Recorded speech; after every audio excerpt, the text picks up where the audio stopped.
meet the Mets. Step right up and greet the Mets. Bring your kiddies, bring your wife. Guaranteed to have the time of your life, because the Mets are really socking the ball, knocking those home runs over the wall. East side, west side, everybody's coming down to meet the METS Mets of New York town. Oh, the butcher and the baker and the people on the streets, where do they go? To meet the Mets! Oh, they're hollering and cheering and they're jumping in their seats. Where do they go? To meet the Mets! All the fans are true to the orange and blue, so hurry up and come on down, 'cause we got ourselves a ball club, the Mets of New York town. Give 'em a yell! Give 'em a hand! And let 'em know you're rooting in the stand. Come on and meet the Mets. Meet the Mets. Step right up and greet the Mets. Bring your kiddies, bring your wife.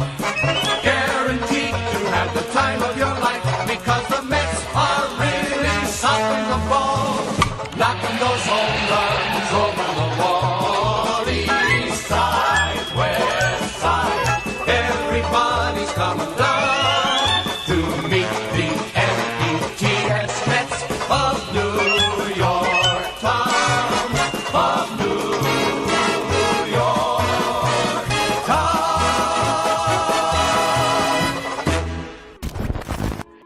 And we are live, Mets fans. Thank you all so much to everyone just chiming in. Really appreciate you. We are back at it for another game covering the New York Mets and their play-by-play as I share my own reaction and commentary with you lovely Mets and baseball fans here in the chat for the entirety of the game. AB, Ryan, Mr. Chicken, Willie, Cindy, how are you all? Thank you all so much for being here. Ben, Dan, Fire Dev, you're going to the game. Awesome. Hope you have a great time. Chris, Ezra, Epic, and a moderator on the channel. Ryan, James, appreciate you all just chiming in, guys. It does mean a lot, so thank you kindly for that. Eric, how are you, my friend? Let's see, Epic again. Yes, thank you all so much for being here, guys. Guys, there's a lot I actually want to talk about before the start of today's game. So we're going to wait a couple minutes to wait for some people to get in, but a lot has actually happened since the start of today regarding the Mets in one way or another, and regarding the MLB as a whole, as I'm sure you guys heard what happened on social media earlier today, thanks to a certain MLB reporter. So that's what I kind of want to touch on briefly, and then we will, of course, dive into more pregame talk leading up to the game between the Mets and the Cubs tonight, as Jacob deGrom, the best pitcher in baseball, is on the mound, coming off of that right flexor tendonitis that had him pulled out of his start 5 days ago against the Padres at home. He's hoping to be back fully healthy. We'll see how long he goes tonight, and hopefully the Mets can try to secure the series tonight against the Cubs, but we will see, won't we? So, Conforto play? No. Conforto, a great thing about Conforto, though, I will just say that again, guys. If you're just chiming in, thank you so much. Please make sure to smash that like and subscribe button. Help us get to 50 likes for the first short-term goal, and, of course, help us get to 7,500 subs for our next short-term goal here on the channel. Really mean a lot for consistent Mets content. Ian, how are you? But speaking of the devil, Mr. Michael Conforto, the best I could ever hope for in outfielder, because you guys know Michael Conforto is my favorite player. He actually has started his rehab assignment tonight. Luis Rojas just a couple days ago said that we can maybe expect Conforto either on the 18th or the 20th, meaning this weekend, to be back on a rehab assignment. But no, he's leading it off tonight for Syracuse, and you also have Jeff McNeil and Albert Almora Jr. all in the order, all next to each other. So that's damn exciting. It looks like Michael Conforto could be back with the club as soon as possibly sometime next week, which is unbelievably intriguing. It seems like he healed up sooner than expected. So that's massive for the Mets, and they didn't rush anything either. They played the course, and Conforto looks healthy. McNeil looks healthy. Almora Jr. looks healthy. And to make matters even better, folks, Carlos Carrasco was back and throwing today. It wasn't as hard as a bullpen session, but was more intense than just a simple toss of the baseball. So Carrasco's back and throwing. Everyone's healing up. Dellin Betances got absolutely murdered, pardon my French, and not even like a full innings pitch. Gave up 5 runs and not even a full inning today in with Port St. Lucie after having a solid first outing on the rehab assignment. So Betances is continuing to have his struggles, and I'm not sure what the future holds with him for the Mets, but at this point, unless he shows that he can be somewhat dominant again, I don't see the purpose in the Mets having him back with the bullpen, in my humble opinion. So, guys, that's kind of the update on things. Where are the black jerseys? The belief is that the black jerseys might not be happening until the All-Star break. Again, don't quote me on that. That's just rumors and rumblings I've heard across the MLB. So that's kind of, my assumption. I would love to see it start soon. At a Friday, you have to think, one, it's with full capacity. And that's another thing too, guys. If you don't know, the Mets just over the past half hour announced that Citi Field starting Monday, the doubleheader against the Braves will in fact be full capacity for the first time since the 2019 season. And there will be no, you don't need to show your proof of vaccine or anything along those lines. All they ask is that if you aren't vaccinated, that they hope that you wear a mask. But all restrictions are off. There are no more vaccinated and non-vaccinated sections. It is full capacity at Citi Field for the remainder of the season and beyond, starting Monday, the doubleheader against the Braves, which, as if you guys are excited about having full capacity, I know I am, just for the sense of feeling back to normal with things. I'm really pumped. So yeah, guys, it looks like we're going to all be going to Mets games at some point this season. This summer should be a blast for us to get, hopefully, Citi Field rocking like we know we can get it to. So very excited for that.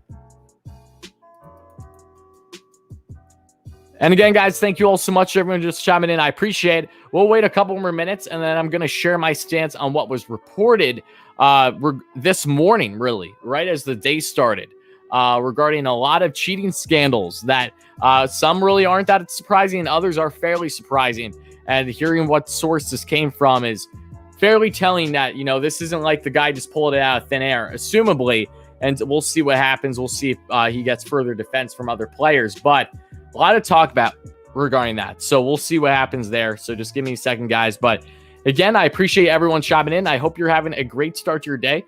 I hope you guys enjoy tonight's stream. And again, guys, we will be live not just for the in-game stream, but we will be live for the post-game stream as well with my good buddy Mark, Giraffe Neck Mark, and Matt from Stark Raven Sports will be as part of the co-host special guest for the post-game stream shortly following this one. That stream is already up and set up, so guys, make sure to put on your notifications of it. It's set, I think, for 10:45 p.m. Eastern, but that'll be subject to change on however long this game takes, so keep that into account. But we got Giraffe Neck Mark, we got Matt from Stark Raven Sports, we might have Richie from Mets Media. It's not official yet, but that'll be possibly us four, at the minimum us three for that, and we might be taking some callers too at the end of talking with both Giraffe Neck Mark, Matt from Stark Raven Sports, and possibly Richie. So keep that in mind. Really, really excited. I think today is going to be a great day for our Mets as, again, they try to get the series victory over the Chicago Cubs, Game 3 of this 4-game set, with deGrom on the mound facing off against a reliever, no less,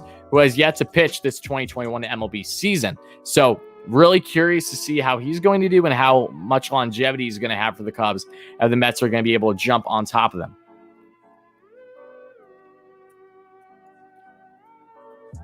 But again, guys, thank you all so much for being here. I hope you all are doing well. You guys have been absolute beauties. I've been enjoying these streams more and more by the day, by the second. And I cannot begin to tell you how excited I am for Jacob deGrom on the mound tonight. I'm repping his jersey. I've had it on the wall behind me the past start or two he's had. But I felt, let's wear his jersey today. Let's see how he does. Got to rock my man, Jake. And as long as he's feeling healthy, we should get at least 6 innings at him. I'll be surprised. I'll be reminiscent if he goes more than 6, unless he's doing the unthinkable. Just because I'm assuming they're going to want to be precautionary with him. So we'll see how Jake does. But man, oh man, am I pumped for this, guys. Every 5th day, when you get the chance to see Jacob deGrom on the mound, you're watching something special more often than not. So savor these moments, enjoy these moments, because who knows what the future entails, and you have to appreciate greatness for what it is right now. And that is, in fact, Jacob deGrom. You're so happy Lindor is go? I think you mean good, Epic? If so, then yeah, I agree with you.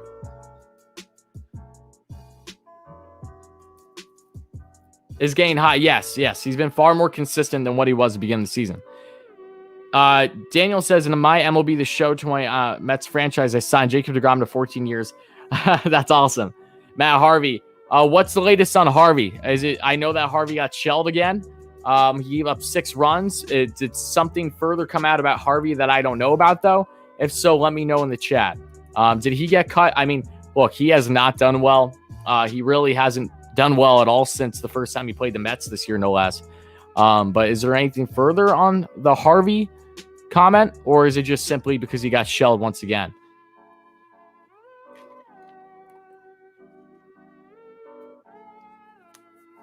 Let's go, though, baby. Big Mets game tonight. I'm pumped. I'm sure you guys are, too. I've been looking forward to this game every single time you get a chance to see, of course, Jacob deGrom on the mound. You know it's going to be a good night. So I'm excited. I'm really excited, guys. Oh, we didn't appreciate him enough when he was here. Oh, okay. I see what you mean. Yeah, I mean, Harvey was very short-lived with his prime, given his personal issues and his injuries. So yeah, you're right. I think if he had, say, a 5-year stretch consistent instead of a 3-year, it would be different. And also how things initially ended. So it wasn't the best parting ways, obviously. That is by no means an elephant in the room. I understand what you're saying, though. You're at work, though? All right. Hope you have a great work day, James. Appreciate you being here.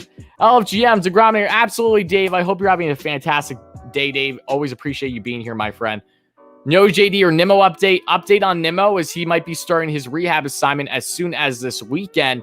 JD Davis, there is no further update on when he would be potentially starting to rehab, but Nimmo looks like he is going to be back sooner than JD. Yes, Ramos did get DFA'd. You're correct. Roy, what's good, my man? Haven't talked to you in a while. It's Cristiano. How are you, my friend? I recognize you because I know that name anywhere. 9 games above 500. And the bench mob, McKinney, also Frankie, all contributing. Man, of course, I know it's been quite the treat seeing how well this team has done between the bench mob, guys stepping up, and now the Mets are getting healthy, baby. Michael Conforto, Jeff McNeil, Albert Almora Jr. These 3 players are going to be back with the Mets very, very soon. Looks like McNeil and Albert Almora Jr. will be back with the club as soon as this weekend, which is so exciting. Brandon Nimmo isn't that far away, it looks like, once he starts his rehab assignment. And Carlos Carrasco is having positive signs now, finally throwing again after he was originally shut down. You're in Chicago wearing orange and blue. Awesome, Chris. Gigi's doing fantastic, Brandon. I'm doing great. I hope you're doing well, too. Who does Conforto replace? I would say what's going to probably happen is when Conforto's back, when everyone's back and healthy, Conforto's going to go and right. McKinney will probably come off the bench at that point. Or they're going to have McKinney maybe. McKinney's definitely going to be coming off the bench once Conforto's back. And what's up, Jackson? How are you, my friend? Happy to have you here.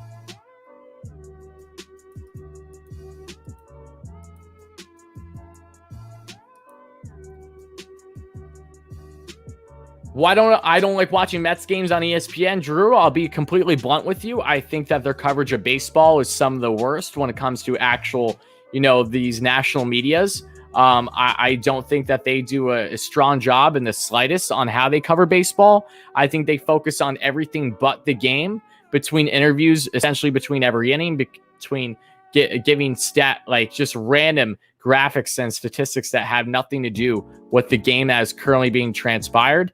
I've really never been a fan of ESPN's coverage, and that's nothing against them personally. I genuinely think they do a poor job versus the majority of other outlets out there that cover sports, mainly baseball.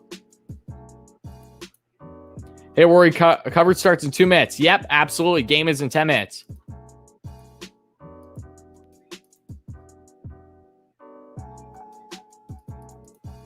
Watch a Dodgers game on ESPN a couple years ago. It seemed like they hated the Mets and were in love with the Dodgers. Oh, yeah, that's 100% true.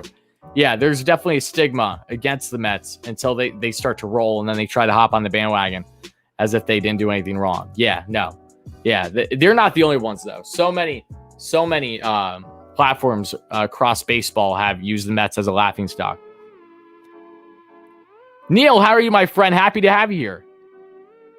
What I think, I answered this yesterday about Glasnow.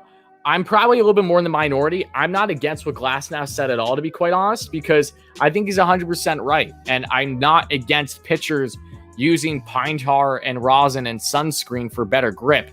That isn't the problem in baseball today. The problem is this spider tack, the really sticky stuff that you're seeing being manipulated for higher spin rate. There's a clear difference between the two, and the MLB's deciding to view them as the same, and that's going to directly impact, and it's going to actually hurt more pitchers going forward for the guys that have been doing the unwritten rules their entire career. So in unwritten in the sense of, yes, are they technically illegal? Yes, but it's not stopping pitchers from using them, and the MLB has turned a blind eye for the longest time because batters don't have a problem with it either.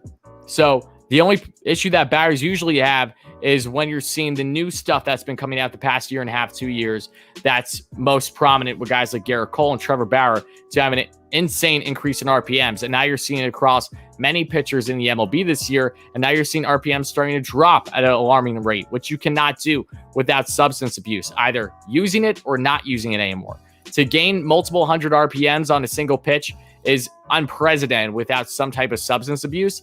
And the likelihood of that happening from sunscreen and rosin or bullfrog is slim to none. That is completely different than the other substances, the more advanced stuff, the stuff that people are getting biochemists for, if you will.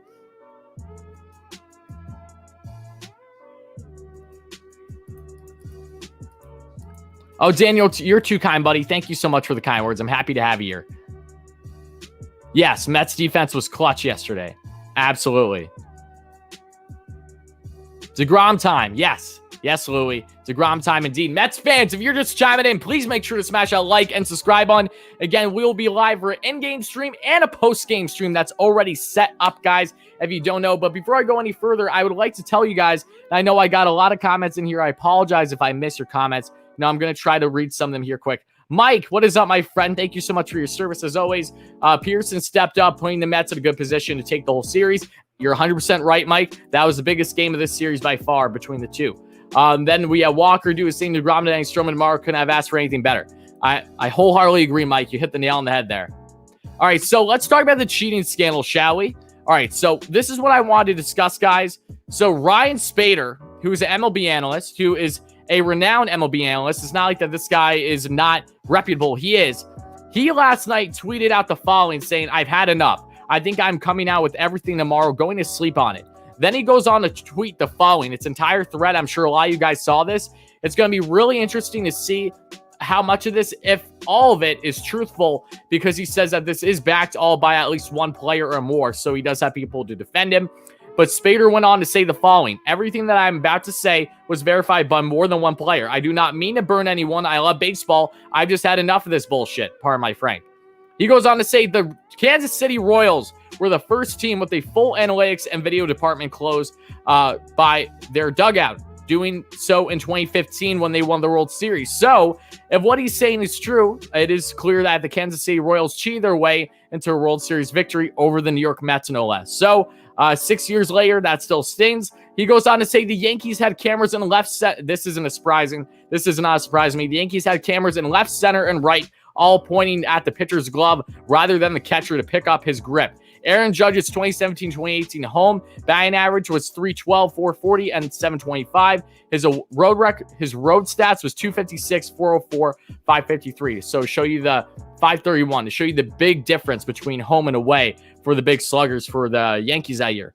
He went on to say the Dodgers had an employee who was caught setting up cameras at Minute Maid Park wearing an MLB polo shirt when he should have been wearing a Dodgers polo during the 2017 World Series.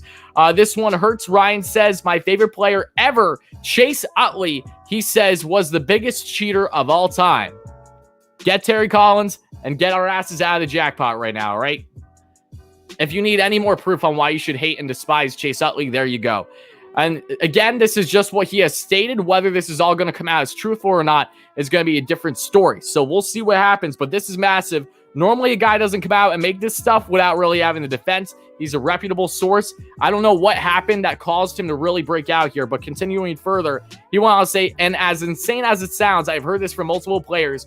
Adrian Beltre had a buddy with binoculars in dead center who would wave a beater undershirt if he was getting something off speed in 2017. Beltre 2017 home stats was 362, 440, and 586. His away stats 271, 333, 489. He went on to say everything Eric Kratz, of course, as we know, who's now retired, everything Kratzy said about the Rockies, because he went on to explain about the Rockies and how they were cheating before in the past. He wanted to say the Astros sign stealing method all came from Carlos Beltran during his time with both the New York Yankees and in Texas. So there you go about Beltran, folks. That's another thing, because there's people wondering how to feel about Carlos Beltran, and they, myself included, felt that he was just used as a scapegoat. Wrong place, wrong time when he became manager, and then because of all the stuff going on, of course, at that time with the Red Sox manager and the Astros. But it's not surprising me. I saw plenty of reports on this to suggest that Beltran was supposedly the top guy, but to have this reaffirmed from a reporter like this is huge. And it goes to show that the Wilpons, as you guys know, who have been notorious for making hires that have been unbelievably controversial, either a terrible person in the workplace, i.e. guys like Mickey Callaway and others, it's not surprising that they want to bring Carlos Beltran in, and the only reason why they couldn't is because of all the controversy that happened out of nowhere. It was finally slammed on them shortly after they hired him. So Rojas looks like he's the better manager by the given day. I don't care what anyone says. And then to go on even a little bit further, guys, and then I'm going to finally wrap this up, and we'll start talking more about everything leading up to this game as we're a couple minutes away. Smash that like and subscribe on if you're enjoying the stream. But Ryan Spader went on to continue to say just 3 hours ago now, the D-backs use humidor balls when pitching and non-humidor balls when batting at home. That's not surprising. I've heard that scandal with numerous teams in the league in the past. Makes plenty of sense. I do not have a time frame on this, but I'm confident it happened. And then the final comment Spader made was from a player who asked to be named nameless. Don't forget the Twins at the Metrodome would open right field doors, creating suction when the Twins batted, then close them when opponents hit. So basically, in a nutshell, Spader exposed all that he knows and feels fairly confident to significantly confident about as an MLB analyst, a season one no less. So it's going to be awfully interesting. But out of this, what I got was the Royals to their way to a World Series in 2015. So F the Royals, right? Secondly, Carlos Beltran was the guru, it would seem, for the entire sign stealing scandal, both during his time with the Yankees and with the Houston Astros, no less. And Chase Utley is just a horrible human being. That is what I got from this. And again, we'll see how clear, how definite this actually becomes in the coming days to weeks. The MLB is going to do all they can to probably bury this. I'm not sure they're going to use this and try to make the most of it, because the MLB, normally when people call out things, the MLB is reluctant to actually do things about it. They just try to shut them up, kind of like how a normal government would be, whether it's for the MLB or whether it's a state or federal government. Normally when it's something exposed by them, they're going to try to cover it up and point at someone else, when in reality, they are the bigger problem allowing these things to happen. So I don't know how the MLB is going to handle this, but I'm awfully curious to see if this is going to expand or if this is just going to get brushed under the rug like everything else. But with that being said, the Mets have a baseball game to play in just a couple minutes, folks. So again, smash that like and subscribe button if you're just chiming in. Appreciate all the kind words. Appreciate you being here. Mets lineup tonight is Jonathan VR leading off, of course, at third base. Francisco Lindor in the 2-hole. Dominic Smith in the 3 spot. Pete Alonso batting cleanup. Billy McKinney in the 5th spot. Kevin Pillar at center. Luis Guillorme. Love Guillorme's walk-off song. He's going to be batting. And then Tomas Nido in the 8th spot. And Jacob deGrom, the best hitter and best pitcher for this Mets team, is batting 9th. Very excited. Michael Conforto got a base hit. Inject that in my veins. Conforto's my guy. He's my favorite player. To see him getting a base hit tonight with AAA Syracuse Mets. Man, if this guy's back as soon as next week, I'm going to lose it. I'm going to lose it. I'm going to lose my mind. I cannot wait to attend games again soon. Title's on the Phillies now. I'm not surprised. Ross is horrible. You're entitled to your opinion, Neil. That's fine. Not even a Mets fan, but I've always tuned into deGrom star because he's that exactly dark. That's how I feel with other players in the MLB. It's like you have to appreciate greatness no matter what team they're on, honestly. Hey, Rory, I know this guy's an old player, but what do if we still have Tejada? I know. Yeah, no, we don't have Tejada. Okay, so that's why I answered. Hello from Puerto Rico. What's up, Ricky Cortez? How are you, my man?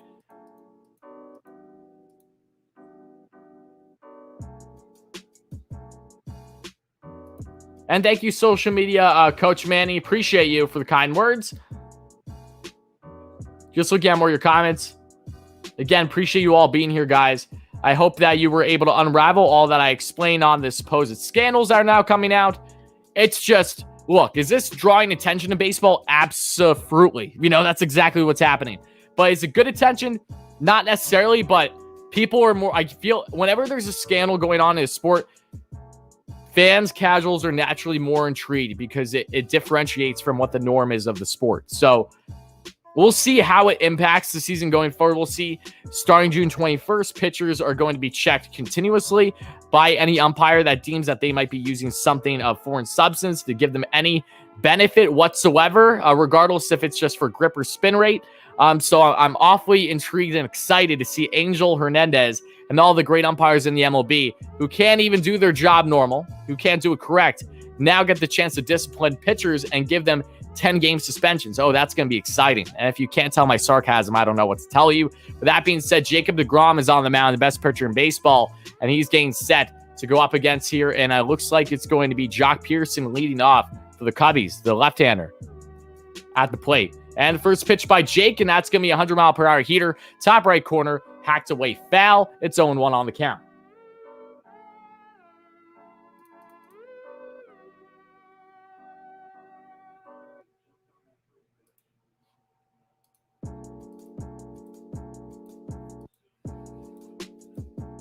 On one here on the count for Jake, and the pitch. Oh, way up high. 99 heater upstairs. Miss Pearson's head. It's 1-1 on the count.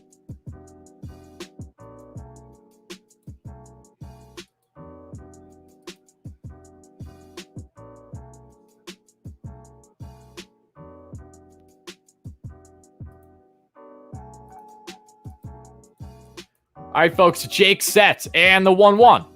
And that's a big swing and a miss on the nasty off-speed pitch there by Jake. It's 1-2 as that pitch was right down the lane.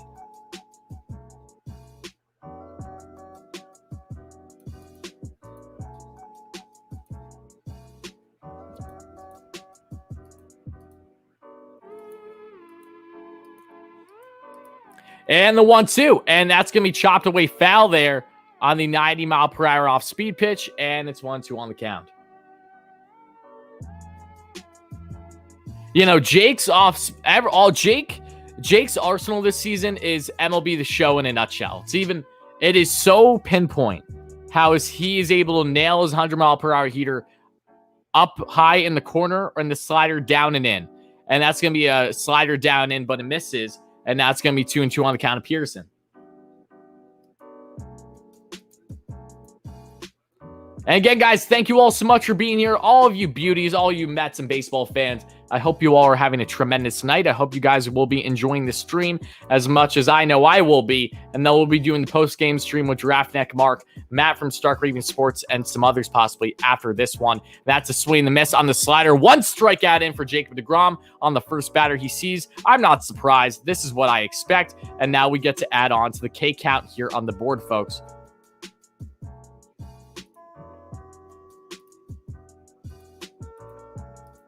Guys, let's get some hype in the chat for Jacob deGrom. First strikeout of the night. Easy peasy.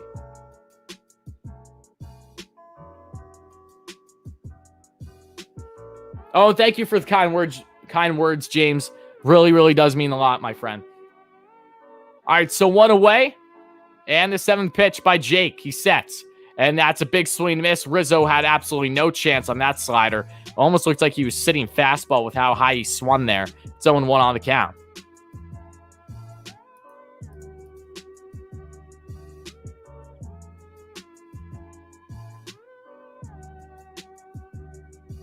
Oh, and that's a 100-mile-per-hour heater ripped, and wow.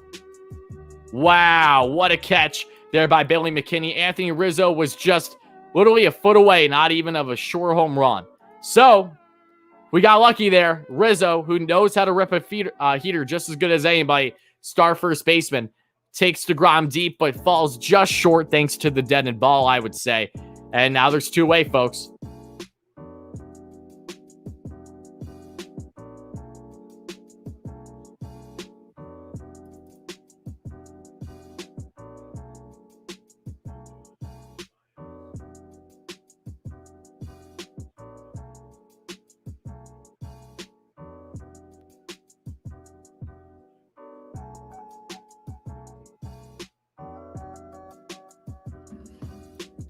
Hello, Nelson.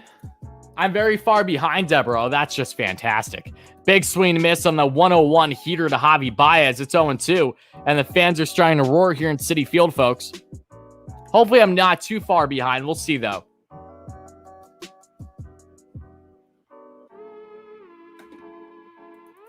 And Jake sets the 0-2.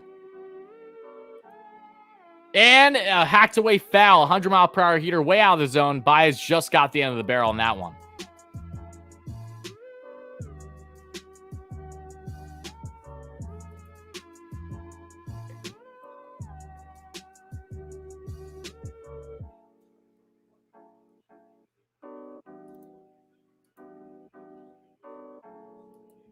And that's going to be a strikeout on the slider. Let's go. And that ends the inning. Jacob deGrom strikes out 2 of the 3 hitters he first faced in the first. And now the Mets head to the bottom of the first. Still tied 0-0. 2 strikeouts now for Jacob deGrom. We'll see how high he gets on the K count tonight, folks. And I realize I have to turn off Anthony DeComo's notifications on Twitter because he announced that strikeout way before I even saw it. So, again, my apologies if I'm a little delayed, guys. Again, there's only so much I can do about it. All I ask is just, stay calm, stay with me. We'll be okay. We're all going to experience this together, no less.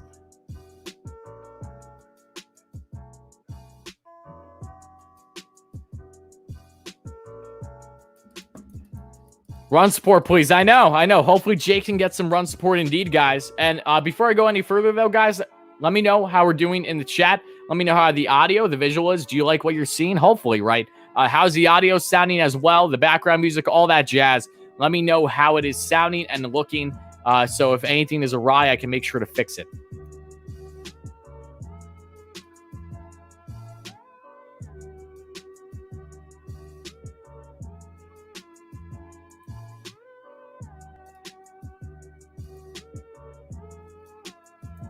Awesome.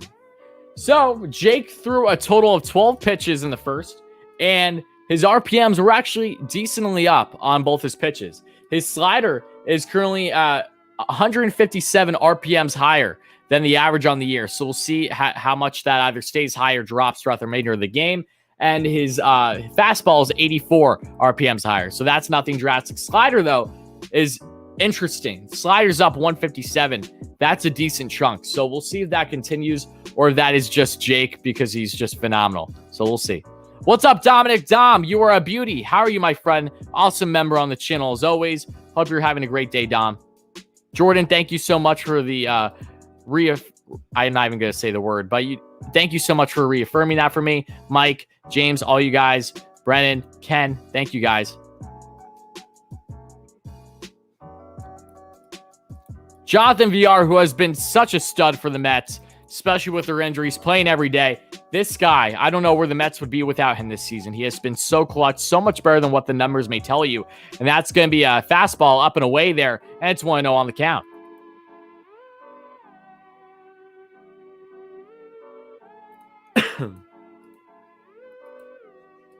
It shouldn't be illegal playing with deGrom. I agree. And that's a swing and miss there. Hacked foul on the 97 heater. It's 1-1. Will the 100th like get a shout out? Absolutely, Brandon.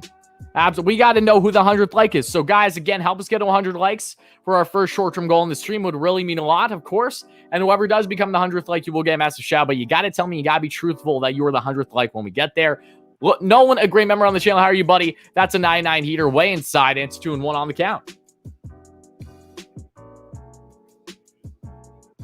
Ethan, I honestly don't know, Ethan. I have no clue. And I don't want to necessarily jinx anything either. So I'm going to just stay in awe with what this guy does every 5th day and go from there. VR is going to hack that slider foul inside. It's 2-2.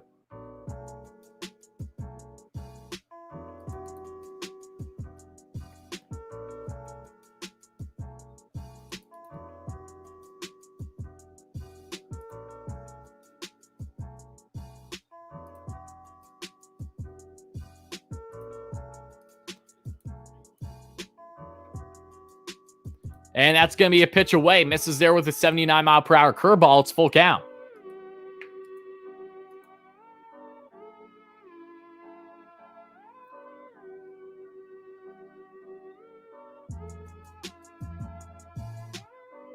You're going to the doubleheader on Monday. Awesome, Nolan. Mets will be back to full capacity. Okay, and that's going to be ball 4 to VR, and there's an issued leadoff walk to the speedster in VR who knows how to steal a bag or two. So we'll see if he tries to push Stock here early and try to get a runner in scoring position just like that. We'll see. Leadoff walk, though, we take those.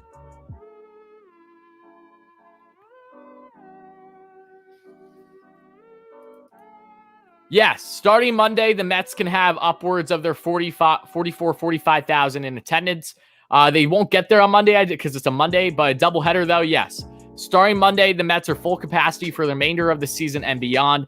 All their COVID restrictions are off. There is no more social distancing. There is no more vaccine requirements. There is no more separated sections. It is back to normalcy in Citi Field on Monday.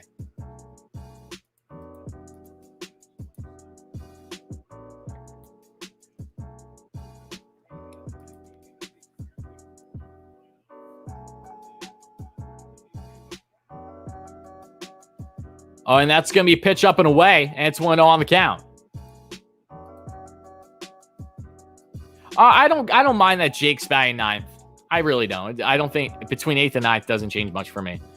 Yes, I addressed everything regarding Spader, Ryan. If you want to go back right before the game started in the stream, you can see all your comments on it.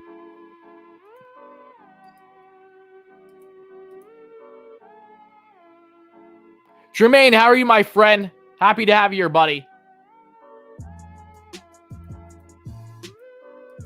1-0 on the count as we know. One runner on, folks.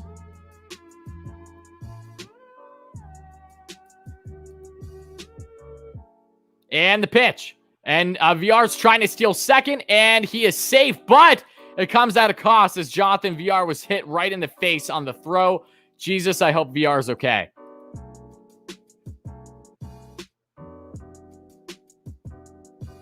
This is the second time this series that a runner got hit by a pitch. Oh, is Lobatone the catcher? Oh, he got hit right in the ear.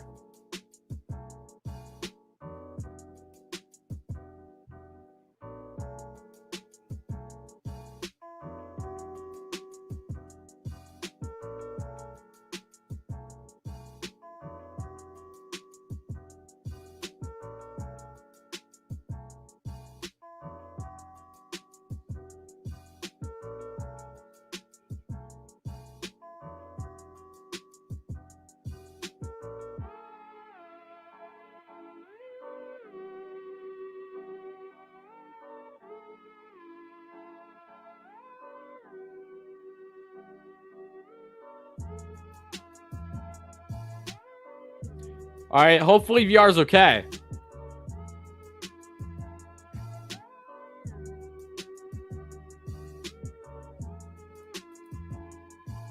All right, guys, so we're waiting to see if VR's going to stay, and I think he is. He's a beauty.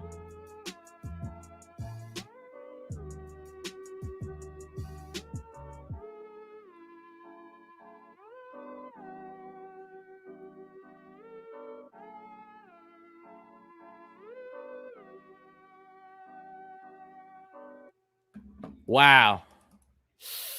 I hope he's okay. I'm sure his ear's ringing like a you-know-what right now. Oof. All right, so now there's a runner in scoring position. As I said, VR is speedy on the bags. I said their Mets had an opportunity to steal there. Chris, I'm sure, is going ecstatic that the Mets stole a bag there, right, Chris?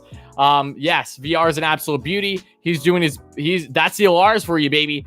Francisco Lindor advances a runner from second and now third as he grounds out to first. But no problem, as there's now a runner on third with only one out in the bottom of the first as the Mets try to take the early lead. The LRs, though, baby, the LRs just continue to step up for the Mets, man. With the injuries, Pilar wanted to play the next day from getting drilled in the face, even though obviously he couldn't. And now we got not Pilar, VR, getting hit in the ear, stealing second base.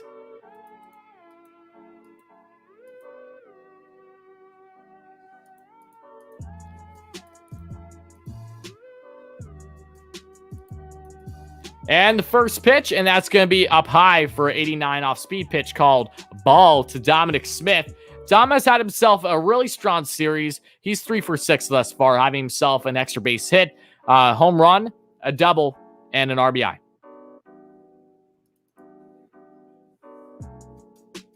Good, Chris. I'm glad. Hey, Wari. I'm trying to read your comments, guys. Am I nervous to play the Blue Jays and Yanks later next month? No, I'm excited for it, to be honest with you. Yeah, Subway Series is always entertaining. And Dominic Smith just got hit right in the ankle. Jesus Christ. I'm sorry. I'm not trying to offend anyone with my language, guys. That's not ideal, though. Oh, right on the knee. Pardon me, not the ankle. I missed it. Oh, my goodness.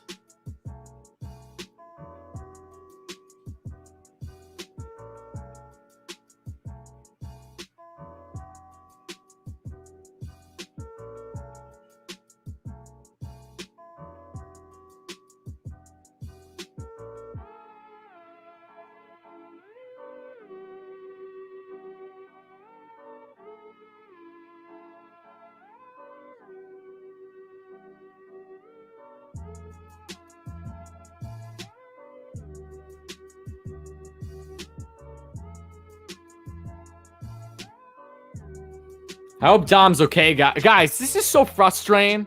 The Mets get drilled all the time, I'd add. Mets have been notorious for being one of the top teams for a bit now, getting hit.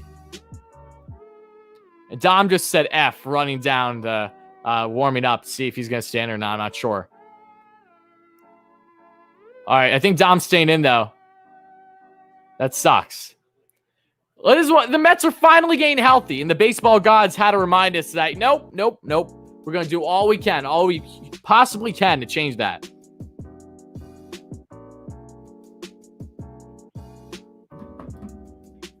Big Me Pete, though, guys, is heading up to the plate. He's 1 for 6 this series with 3 RBI stakes, baby. So we'll see what Pete can do here.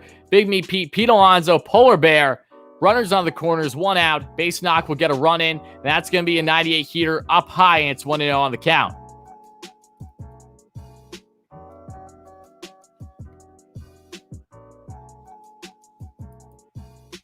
What happened to my NHL content? The hockey count is strictly Rangers podcast. So there might be some more individual videos on the Rangers going into the season, but it's mainly podcasts. That's why. And there's going to be a lot changing with that. Solely just with the Rangers going forward. 1-1 1-1 now on the count. Runners on the corners, 1 out. Bottom of the first, folks. My day's great, Devin. I hope your day is going great too. Thank you so much for being here. Sophia, happy to have you here. Lester, Mike. I should stream Islanders games, but I'm not an Islanders fan, Neil, so I'm gonna respectfully decline the notion. 1 and 2 here on the count.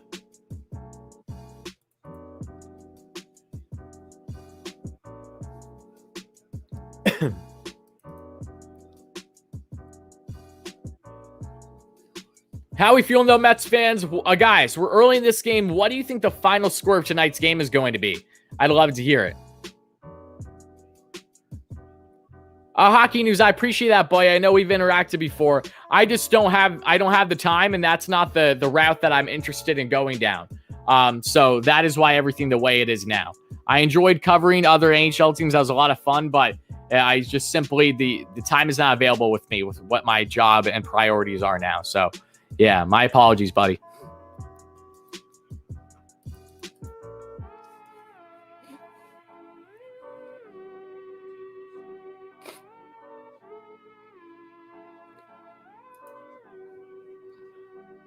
And the pitch. And that's going to be that's going to be right in there for a double play possibility. And that's going to end the inning. Pete Alonso had runners on the corners with 1 out, grounds into a double play. And the Mets head to the top of the second. Injured, but still tied 0-0.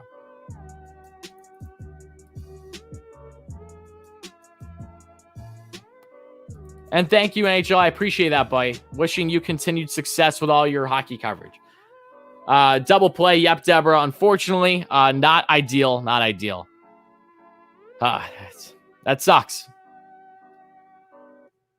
I'm not going to hold it against Pete, though. Pete's the reason why the Mets won one of the games this series already.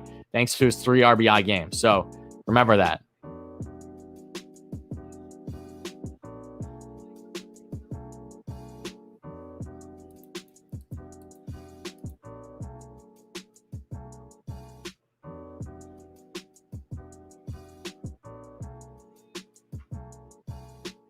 I'm now taking the time, guys, to read your comments on your predictions for the outcome of this game.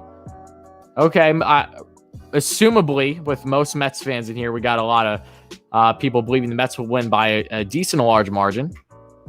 We got some people saying Cubs will win, though, so interesting.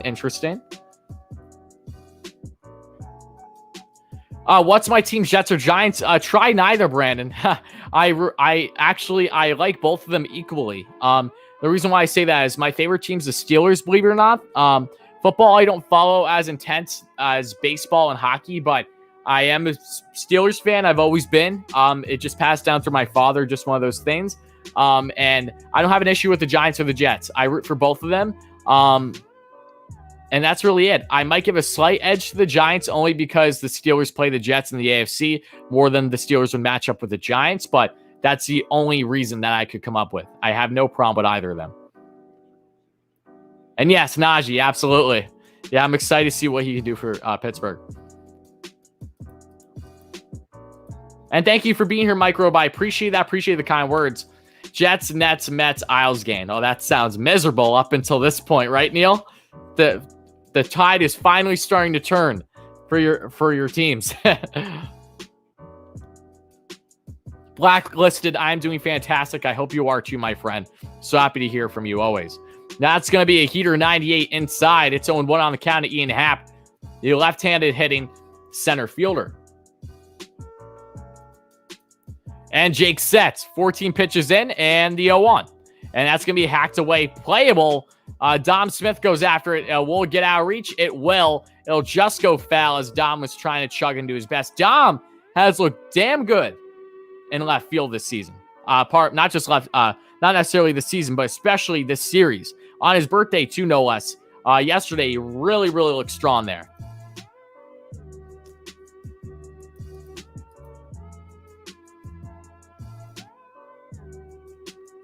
How much did I spend on the jersey at Piazza? Little to nothing. It wasn't expensive at all. And that's going to be in the dirt there with the slider. It's 1-2 on the count. Does not get Ian Happ to go for it. And again, guys, I don't know where we are in the like count, but please make sure to smash that like and subscribe button. It really mean a lot. Help us get to 100 likes and help us get to 7,500 subs for our next short-term goal on the channel.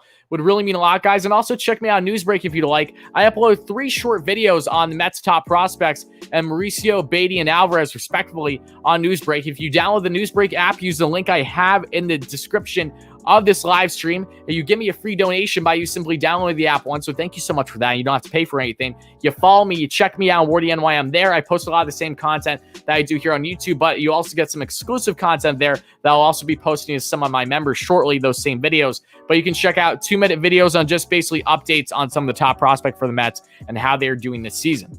So check that out if you would like whenever you get a chance, guys. Brooklyn is NY. No, absolutely. Yeah, of course Brooklyn's in New York. And that's going to be in there for a called strike 3 as Ian Happ goes away, swinging on the slider, not nearly in the zone, down and in. And now that's the 3rd strikeout of the night for Jacob deGrom, folks. Let's get some K-hype in the chat.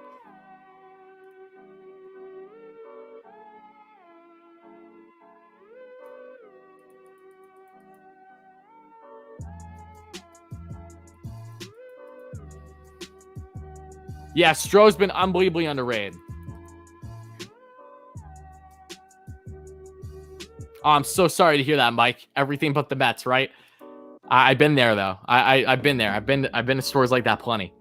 It's 0-1 on the count here to Patrick Wisdom. The 29-year-old third baseman has been a revelation for the Cubs this year, batting in just over 20 games this season, batting .333 with 9 whopping home runs.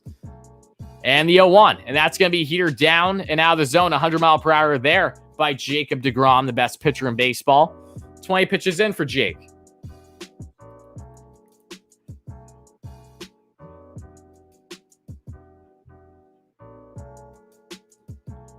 And the 1-1. And that's a nasty 100-mile-per-hour fastball down the lane. No chance inside for Wisdom. Swings right through. And it's now 1-2.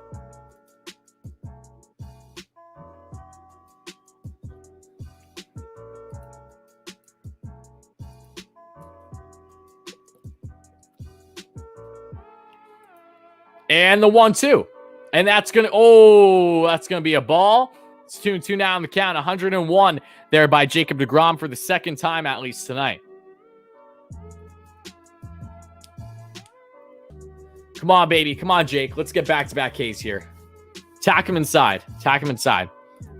Tack him inside or go for slider down away. They're going back to the fastball, though, looks like. And a big swing and miss on the 101 heater away. Swung right through it by Wisdom. And now there are 2 strikeouts back-to-back. 4 on the evening already for Jacob deGrom, baby. Let's go. deGrom hype in the chat, baby. Let me see it. Let's get that K count going high in the chat array.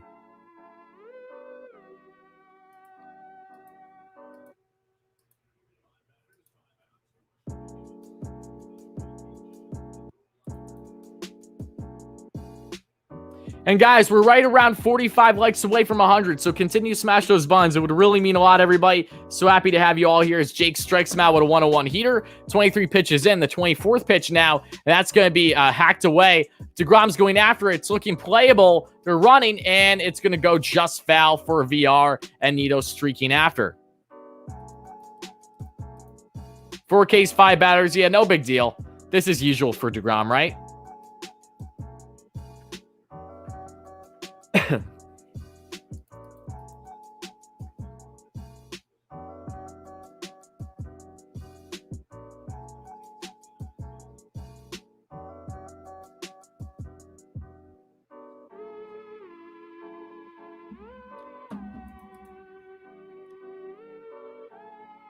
And that's going to be a called strike. It's 0-2 now on the count.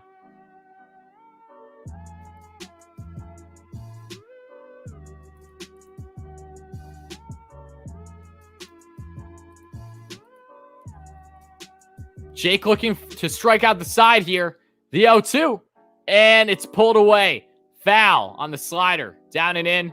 Ortega was able to get enough of it. Rafael Ortega batting a cold 152 on the season. 1 home run, 2 RBIs. He's 1 for 5 lifetime against Jacob deGrom.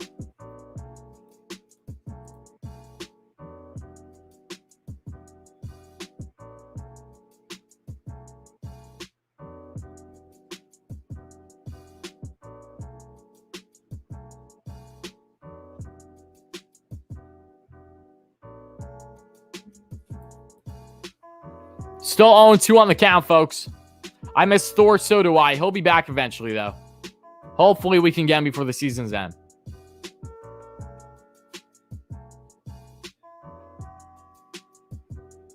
I know, Damien, that's tough. I would have called it off. LGM, buddy. And a pitch, and that's down the dirt. It's now 1-2. A nice waste pitch there by Jake. And it's 1-2 now on the count. Derp wants to be banned because he likes the White Sox. Derp, White Sox are my favorite AL team. I'm not sure what's bannable about that notion, but there you go. I don't know. If you get banned, it might be by a moderator. And that's going to be in there for a called ball. It's now 2-2. Misses there with the misses there. Maybe was that? Okay. I'm not sure if that was a changeup or the slider inside. Either way, it's 2-2.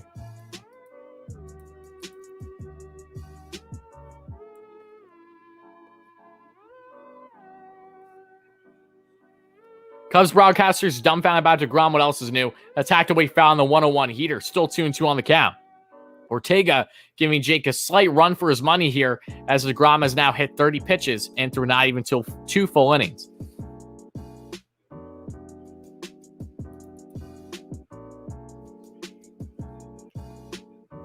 And Jake sets a 2-2 and that misses. Full count now. Jake is not getting Ortega to bite one bit. Kudos to Ortega, who's having a good at-bat here.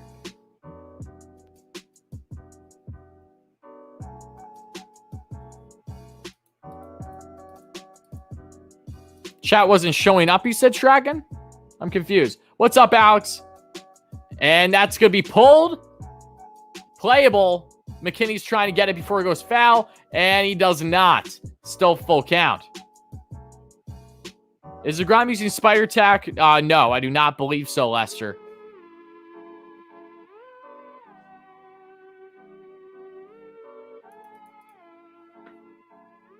Thank you, Derp. Blow the heat by him. I think so, too. I think you got to go 101 inside.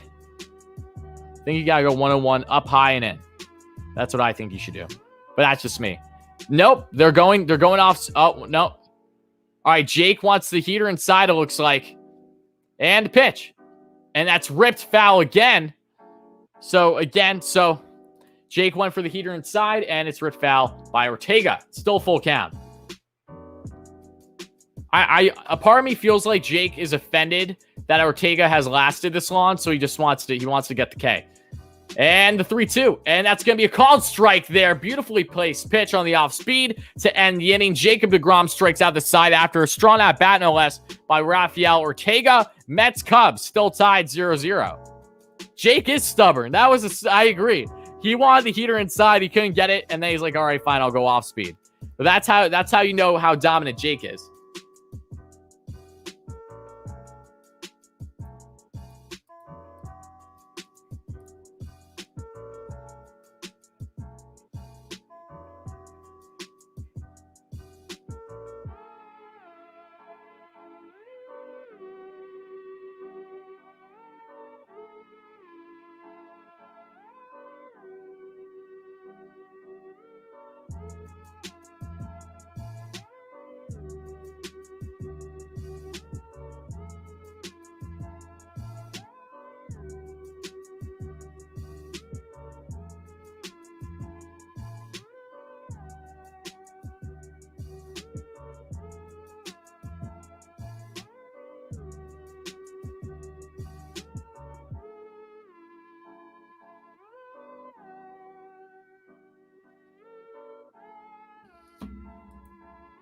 Do I think Joey deserves start even later inning-wise? Lucchesi?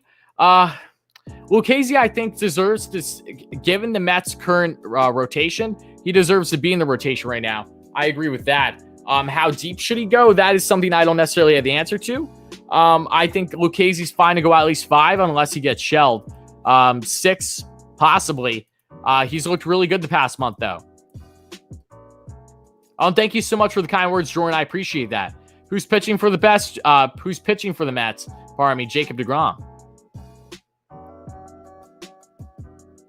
The post-game live stream with Draftneck, Mark, Matt from Stark Raving Sports, and possibly Richie from Mets Media will begin probably, I'd say, around 15 minutes or so following the conclusion of this game. The stream is already preset, so you can put on your notifications. The time will just change all depending on how long this game takes. Boston 2-0 Braves. Okay, hopefully Boston keeps it up then.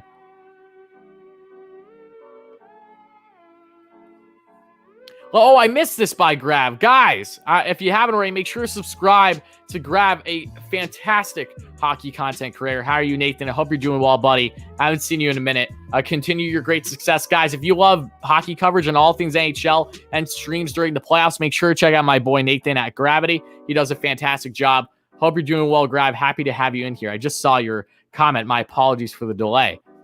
And it's 1-1 now on the count, folks, to Billy Mack, the best right fielder in all of New York.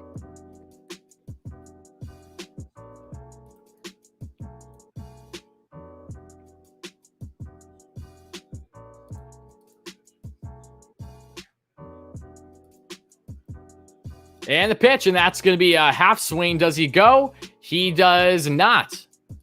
So it's 2-1 now on the count for Billy McKinney.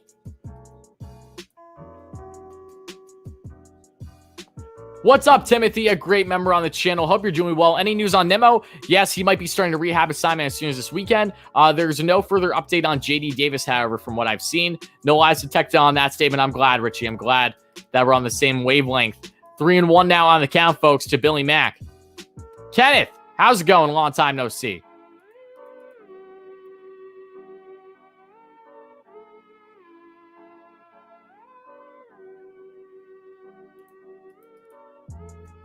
All right, folks, 3-1 on the count. Hitter's count for Billy Mack, and he's going to take a called strike at the knees. It's now full count. JD is never coming back. Nah, I don't think that's true, Nolan. I respectfully disagree with that notion.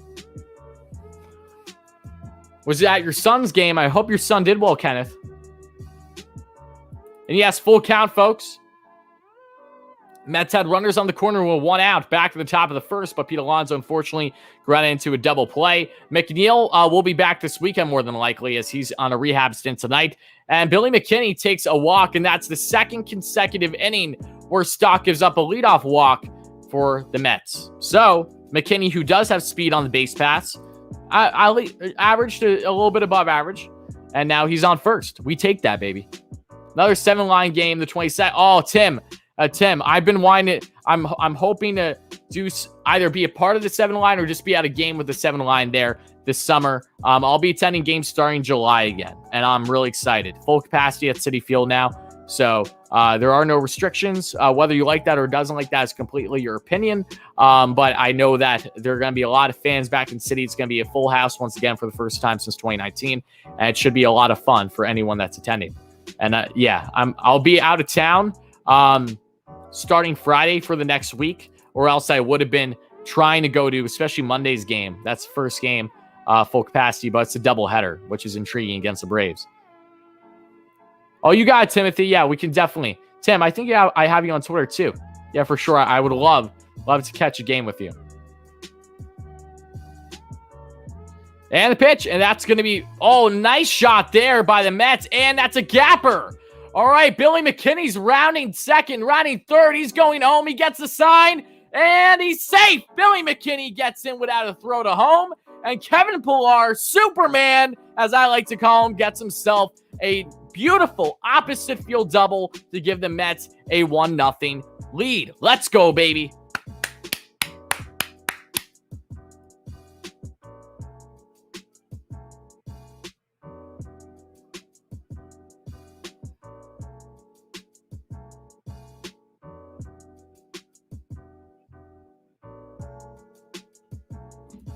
LFGM, yes. Huge play there by McKinney. Again, McKinney with some strong speed on the bags was rounding third. No problem. Head down, bolting. No throw to home. That is what we like, folks. The Mets have themselves a lead now with no outs and a runner once again in scoring position. So a game that on paper, the Mets should dominate against this Cubs pitching other than their bullpen, because we don't know how much of their bullpen will be worked today. It'll probably be a lot. No less than Luis Guillorme now finds himself with a runner in scoring position, and he's going to hack one. It's going to be playable, though, to right field, and now there's going to be one away. Is Pillar going to be running? Yes, Pillar advances from second to third. The throw will not get there in time, and now there's a runner on third with 1 out, folks. Mets are trying to tack on to 2-0, so we'll see if they can do that here before the inning ends.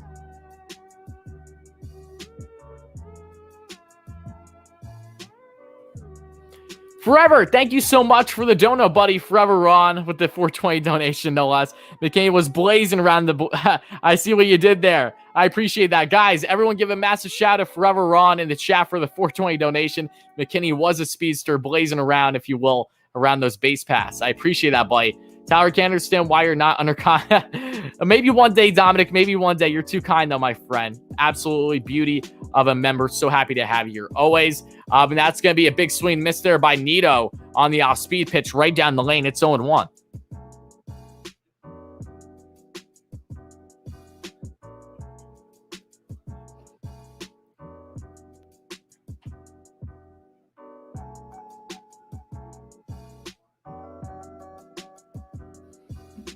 And that's going to be a heater up and in.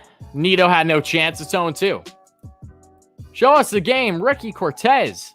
If only you knew what this thing called copyright and how it works. Do a Google search, my friend. There's a reason why I'm not showing the game.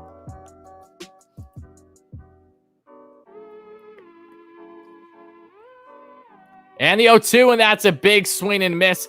Tomas Nido did his best me impression in MLB The Show 21. I can't swing at a lick. It's a 99, even 97 and higher. Up and in on my right-handers, I have no shot. Now the best hitter on the Mets, no less, is coming up with a runner in scoring position. We'll see what Jacob deGrom, the GOAT, does here at the plate.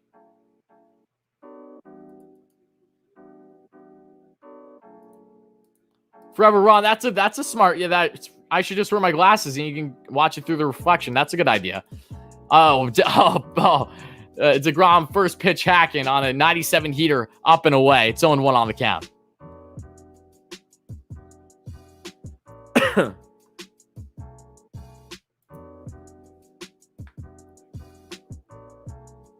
.29 pitches in for Stock. 2 outs, runner on third, and the 0-1, and that's going to be a heater inside for a called strike. Jake isn't happy about it, and it's 0-2.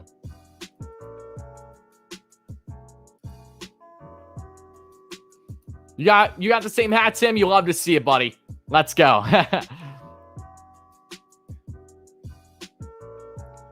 Hopefully at least once this year, Neil. And that pitch is inside. It's now 1-2 to DeGrom. 98 with the heater there. Stock's got some heat on this. He's got velocity on these pitches. So we'll see if he can punch Jake out or if Jake's going to give him a ride.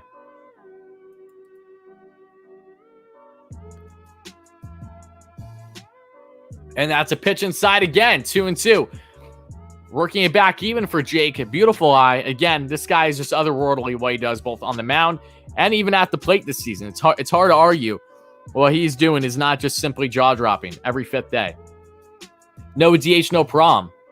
32 pitches in, and the 2-2. And Jake's going to hack on the off-speed pitch. Foul. 2-2 still. Ghostway, thank you for the 99-cent donation. I appreciate that. Guys, don't hype in the chat for Ghostway. Being too kind with the small donation there. Thank you, buddy. I appreciate that. Hope you're doing well.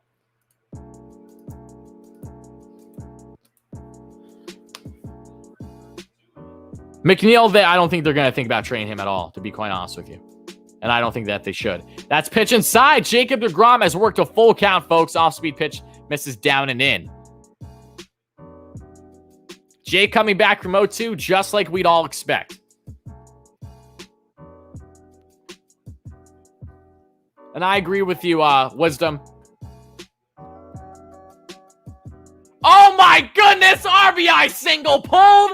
The run comes in. Jacob deGrom gets himself an RBI single because of course he does. The best pitcher, the best player in baseball does this every fifth day.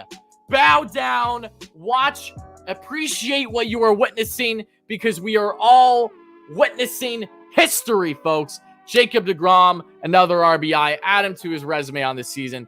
I don't even know what to say about this guy anymore. What a hit. Beautifully placed. Oh, my goodness. Jacob deGrom, something else. Just not even fair. Asa, how are you? What a hit. He is truly something spectacular.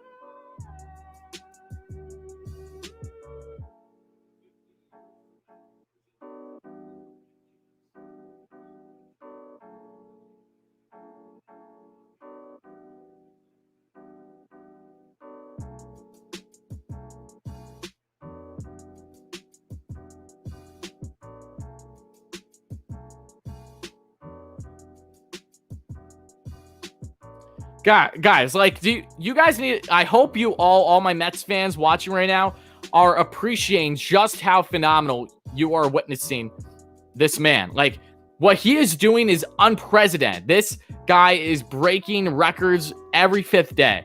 And it's like, I don't even know what to say. I'm getting choked up just talking about him. He literally is, he's just on another planet. He is. Spent 423. Like, what is this? It's insane. 0-2 on the count here to VR, no less.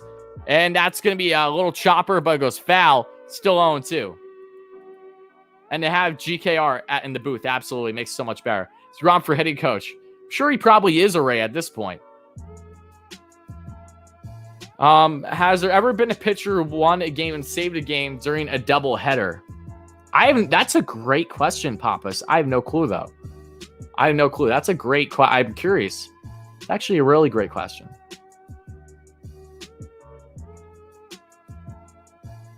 And the pitch. Oh, that's in. And Jacob deGrom steals second base without a problem. I don't even know what to say about this guy. I really don't. Again, that wasn't the hardest steal known to man, but still Jacob deGrom being aware. Breaking ball misses. Jose Lobaton can handle it. And now there's a runner in scoring position as it hits Lobaton's right shoulder, actually. He wasn't able to get out in front of it well. And Jake steals second, baby. 2 outs. Jonathan VR 1-2 on the count. Let's see if VR can execute here. And the 1-2. And VR's going to hack that one foul on the 98 heater up and away.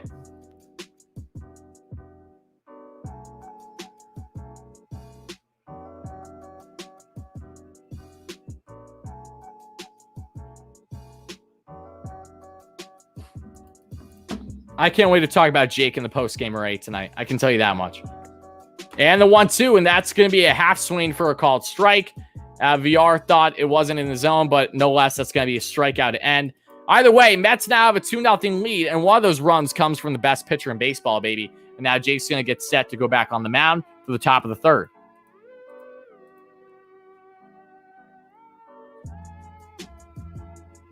And the amount of people that think that deGrom has no shot at MVP this year, if he keeps this up, you just wait.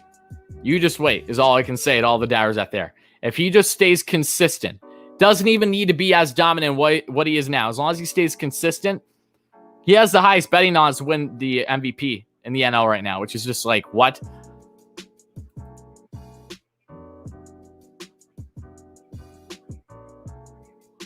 Shrek, and remember, you're betting on a lot to assume that a guy like Mauricio is going to come up and be better than what McNeil has, is, and will continue to be. So I disagree with the notion that it makes no sense to keep McNeil. That's not, there's more reasons than not to keep McNeil. In my personal opinion, there's far more reasons to keep McNeil than there is for Mauricio. But again, we're all entitled to our opinion, so I appreciate that. When JD gets back, do you think he's a decent trade chip? No, because he hasn't played enough this year. I think JD being hurt for as much as he has really has erased any trade stock that he had. I could be completely wrong, but normally when a guy's been out as long as he has, the likelihood of teams being attracted to him is fairly slim to none. I have no clue. I'm curious how the Tatis documentary is going to be, Mike. I'm looking forward to checking it out.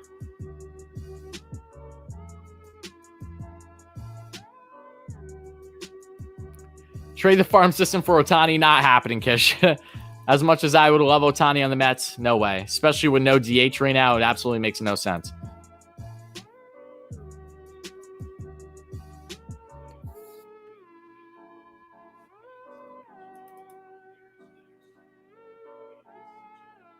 Exactly, Todd. The times have changed since then. And again, guys, thank you all so much for being here. I hope you all have been enjoying the stream as much as I have. Please make sure to smash that like and subscribe button. Again, if you're enjoying the stream, help us get to 100 likes. Help us get to 7,500 subs for the next short-term goal here on the channel. It would really mean a lot, guys. If you enjoy consistent Mets coverage on videos, streams, everything in between, this is a place to be, I assure you. Thank you so much in advance for your continued support. I'm both beyond humbled and grateful to always be in the position that I'm currently in. So thank you.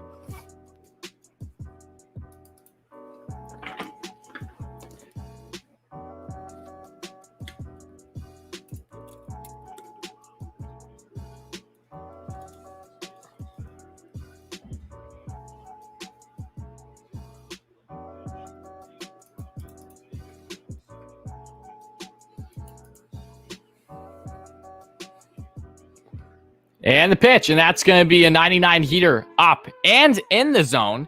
It's 0-1 on the count to Eric Sogard, the second baseman. Hello, Amanda. How are you, my friend?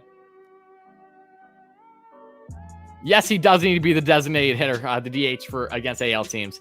Have him DH against the Yanks, baby. That's what I want to see. 1-1 on the count, folks. Do I think Mets will pick up anyone before the deadline? Yes.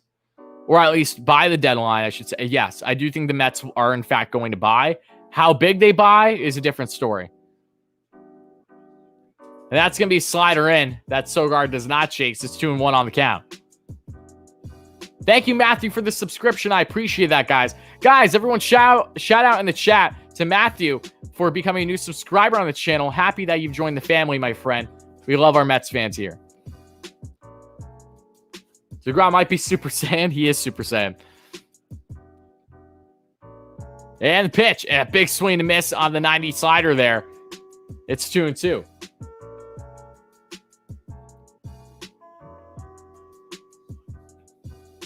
Yeah, me too, Brendan. Me too. But again, let's just take everything day by day because that's how the Mets are, and so far, so good. The black jerseys are coming this season, but I don't know when. They might not come until after the All-Star break. I could be wrong, though. That's just a little rumor that I've heard. deGrom human? Probably not. I bet if he got a slight cut on his arm, it would be like green goo coming out of him. The man's from another planet. What I think is the number one priority, personally, once everyone's healthy, especially, I think number one priority is honestly,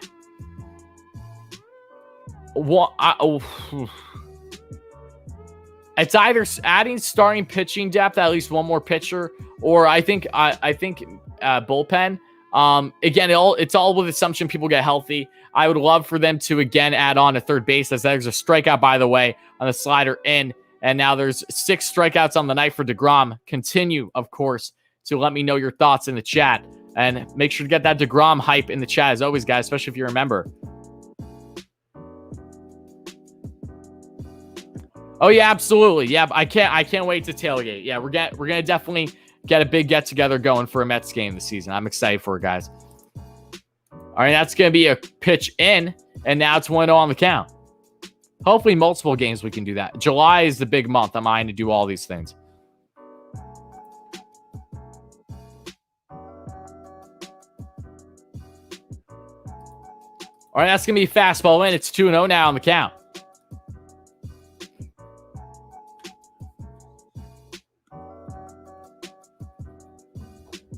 You're in Jersey, but you like the Mets? I know a lot of Mets fans that reside in Jersey.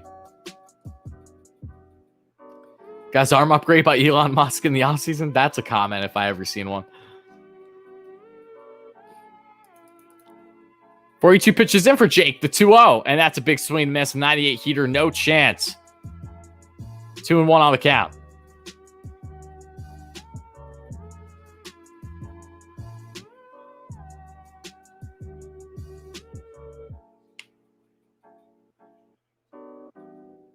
And Jake pitches. And that's going to be a heater that misses away. It's 3-1 now on the count.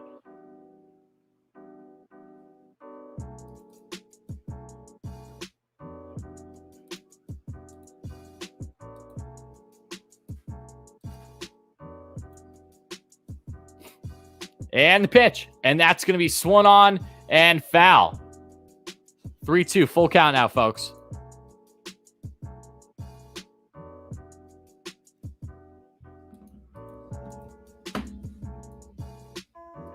I love watching this man pitch. It's such a delight. It's like watching a movie. It really is. 45 pitches in for Jake. And the 3-2. And that's going to be hacked away foul by Lobaton, keeping this at bat alive. Jake is getting slightly worked in the sense that while, it's not like he's, walking the entire thing or anything like that, between the Ortega at bat and now Lobaton, it's going longer than I'm sure Jake expected. And there was a bad call in this at bat, so I will take that into account. Either way, the 3-2 again, finally swing and miss there on the off speed pitch. No chance for Lobaton, and that's strikeout number 7 on the night for the best pitcher in baseball. Let's go, baby.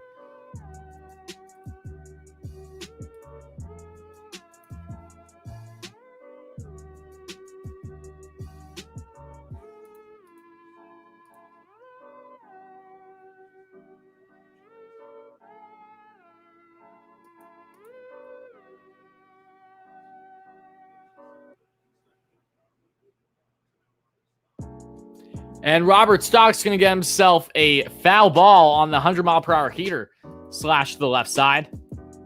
7 strikeouts, not even in 3 innings. Sounds about deGrom, if you ask. I don't know about you, but that sounds about deGrom to me. We're just under 10 likes away from 100, guys. Thank you so much for that. Again, smash that like and subscribe on. Whoever becomes 100th like will get a massive shout out in the stream as always. And also, of course, help us get to 7,500 subs for the next short-term goal. That really mean a lot, guys. If you haven't joined the WardyNYM gain array, I don't know what you're doing. The 0-2, that's a pitch down out of the zone on the changeup, it looks like. And it's 1-2 on the count.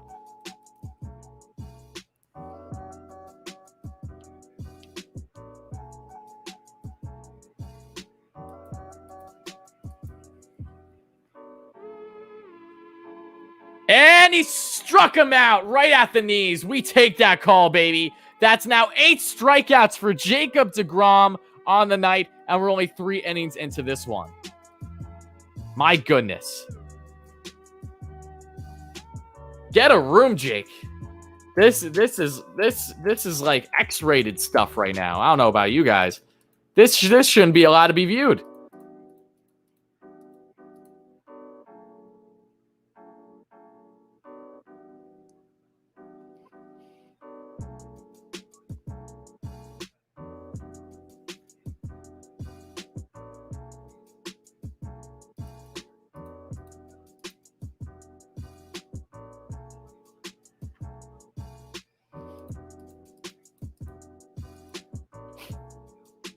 Seven in a row. 8 strikeouts on the night, 7 in a row. What? I don't know what else to say about this guy.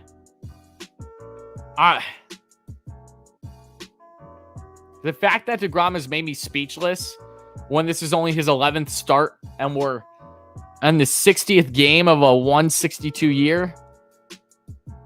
You're telling me we got 100 more Mets games and how many more assumed deGrom starts? Like, I'm spoiled. I'm spoiled as all hell. And I know Jake's pitch count is a little high. I don't care. Again, unless the unthinkable is happening, I don't see Jake going past 6 innings tonight, just for the assumption that they don't want to work him too hard, coming off of the right flexor tendonitis. So we'll see.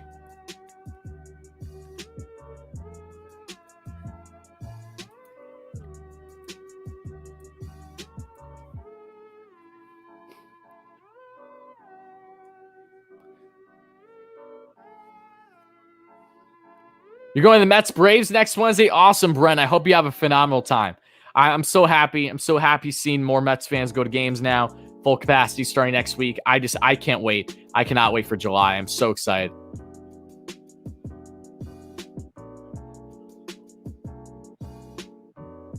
Okay, Jake went into the tunnel right after the inning ended, so hopefully he's okay. Hefner went on to check on him.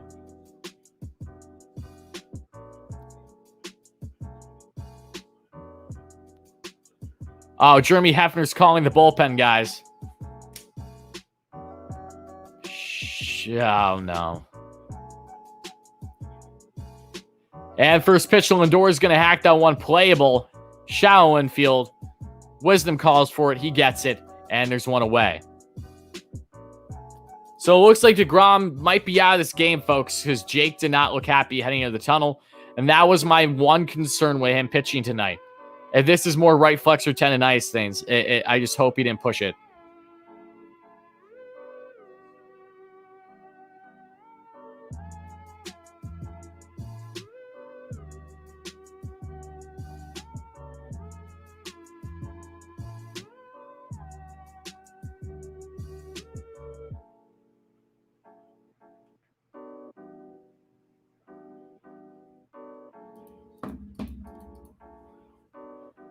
Own 1 here on the count, folks. Bates. I know. Tell me something I don't know, Bates. Own 1 on the count.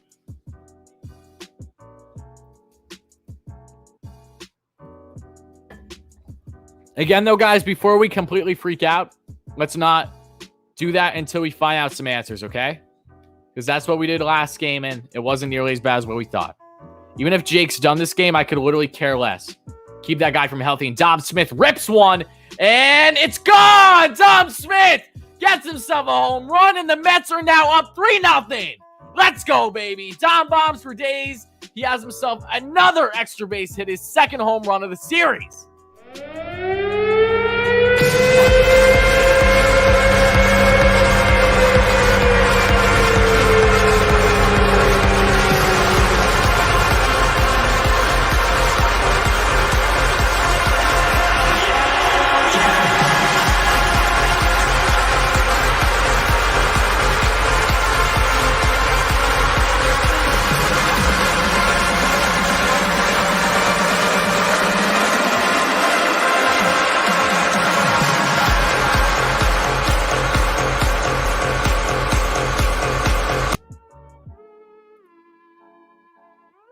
Beautifully taken pitch there by Dom, and now it is a 3-0 ball game in the bottom of the third. Pete Alonso rips one, got way out, though, in front of that one, and that's going to be a pop fly to third again. Wisdom after it, and there's 2 away.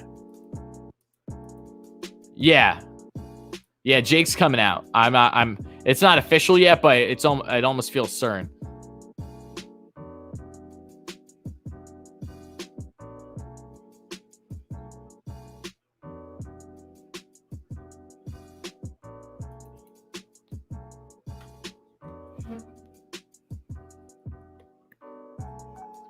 Sean Reed Foley's getting warmed up, folks.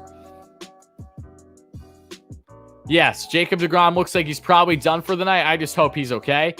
What happened was, if you guys are just chiming in, and you were the 100th, Eliza, thank you so much. I really appreciate that. That really means a lot.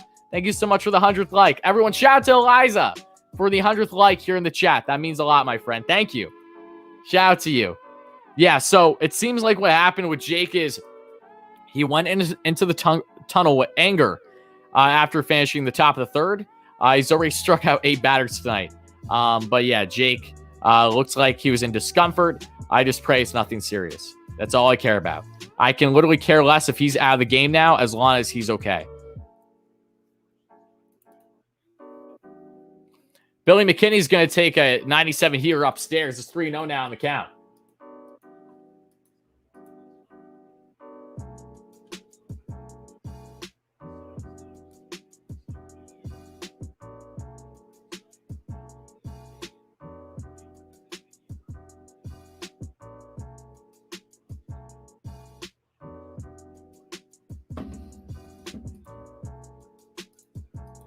Yeah, everyone's saying he should miss his next start. He probably will. We'll see, though.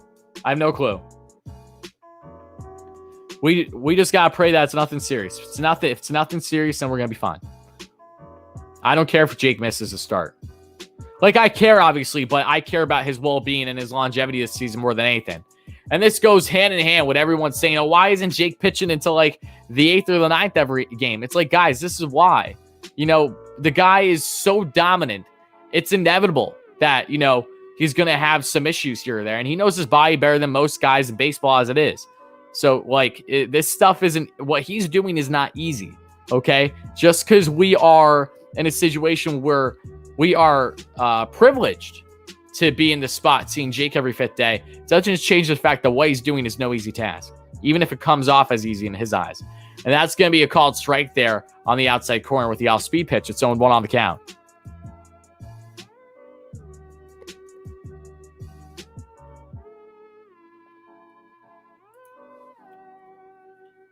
And Kevin Pillar is going to get a soft grounder, and that's going to end the inning as they get the 4 sats to McKinney. So, after 3, Mets are up 3-0 as Sean Reed Foley's getting warmed up to probably go a good amount of innings tonight, folks.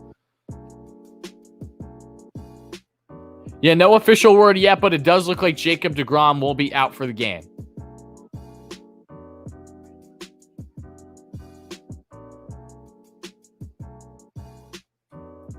Yes, SRF has entered the game for the 4th inning, according to reports I'm now getting. So, in case you need anything further on if for certain he was going to be out of the game, deGrom, you know, he's out.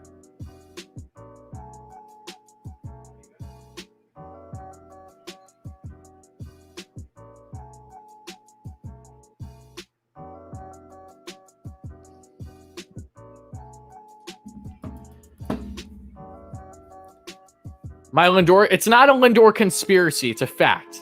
Bates likes to say, I don't know why he keeps saying it's a conspiracy. He's just busting my chops. But I don't have the numbers in front of me right now. But a week and a half, I'd say a solid week and a half ago, I did my due diligence on Lindor's numbers, and you can do it yourself. All you got to do is go on this thing called MLB.com, and you look at Francisco Lindor's season splits. And from what I last saw, and again, this has been off by a week and a half now, but what I last saw was that Francisco Lindor innings 1 through 4 this season is batting far below 200 on the year. But innings 5 through 9, he's batting just under 300. So even though that's not necessarily a good thing, Lindor has found better adjustments and better at-bats following his 2nd to 3rd at-bat in the game and beyond. So 5th inning on, you can expect Lindor to show out more than the first 4. from what we've seen at this point in the season. Do I follow Frank? Yeah, Frank's, I met him actually.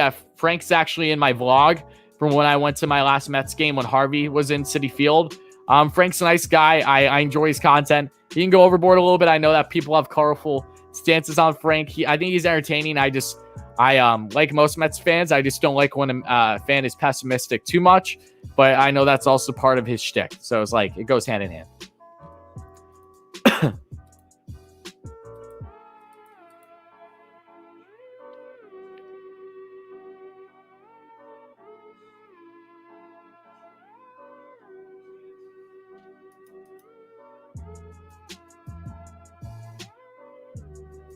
Again, guys, before we draw complete conclusions on deGrom's matter, hold your opinions, please, all right? Let's stop at looking for Rojas's or even deGrom's head in this situation. Let's find out the details before we go and burn the city down, okay? As typical Mets fans are going to be. It's not true. Let's not be too irrational here.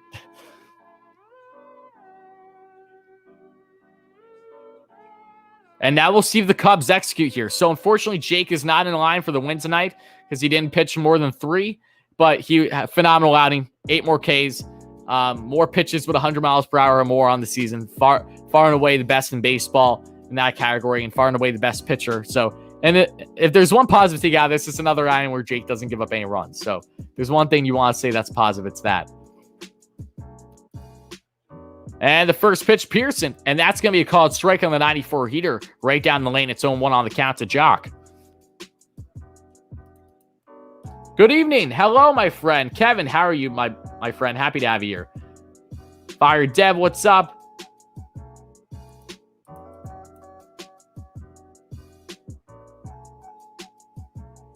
I blame the son of a... You know what?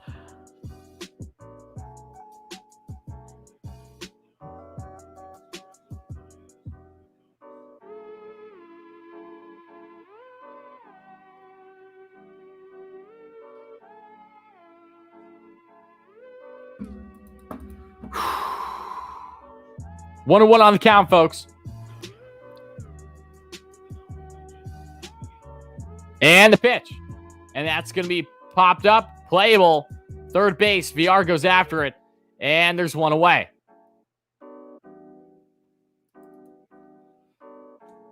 Like you, though, the suspense will eat me alive this entire game.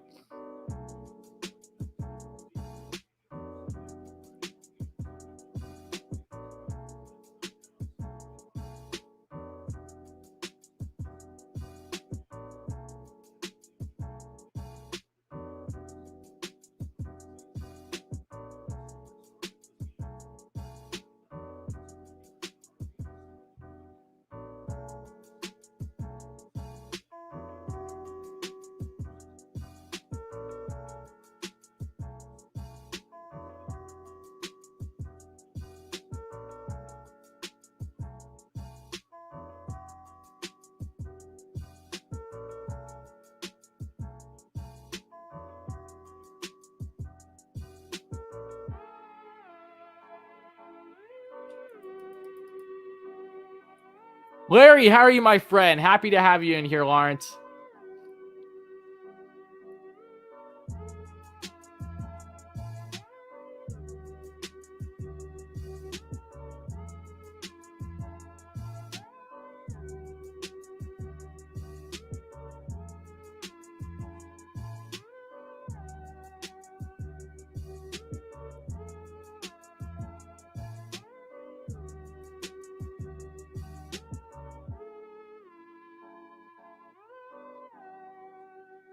Anthony Rizzo cranks one and is now a 1-run ball game, folks. Rizzo, who just fell short of hitting a home run for the second batter deGrom saw in the first. He does not miss that one at all. Gets it to the top deck, and now it's a 3-1 ball game, folks. I'm not even that bothered. I gotta be honest with you. I'm not even that bothered by it, only because Rizzo literally just missed a home run against Jake. So am I really going to hold it against Rizzo, who's been a very consistent hitter, especially this season, especially over the past 10 games? No. It is what it is. Rizzo got all that one.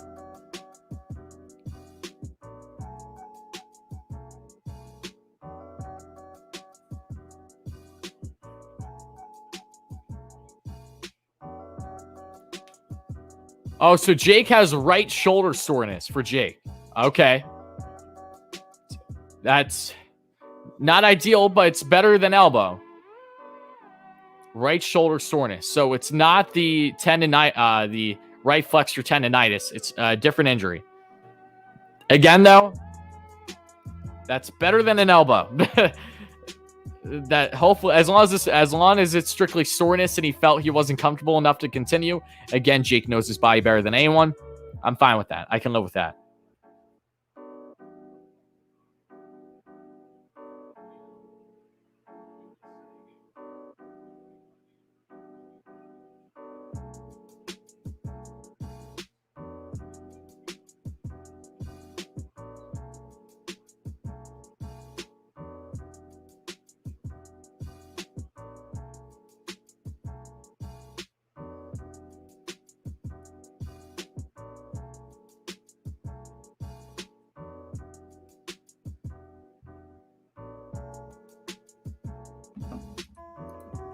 And the 3-0, and that's going to be a called strike on the outside corner to Javi Baez. It's 3-1 now on the count.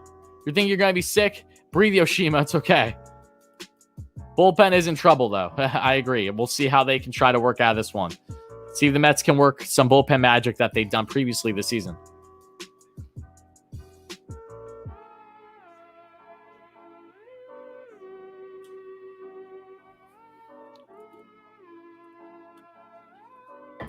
Hacked away the right side foul. So, guys, with the assumption that there was no inclination of right shoulder soreness heading into tonight's game, you cannot blame Luis Rojas whatsoever by having Jake pitch tonight, because this is a separate injury from what Jake originally sustained 5 days ago.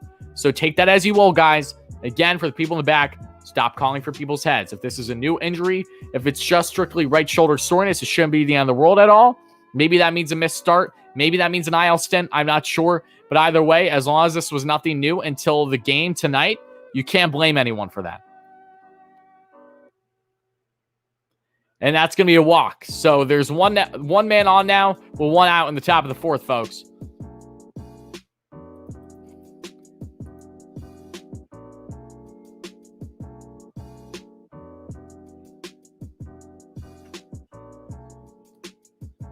I would give Jake's next start off. I would.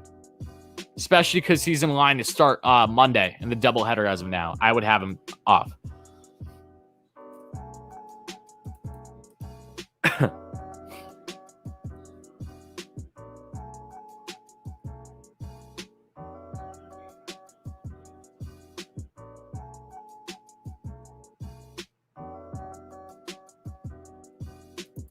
And the 0-0, and that's going to be hacked away foul by Ian Happ on the 95 heater down the lane. It's 0-1 on the count.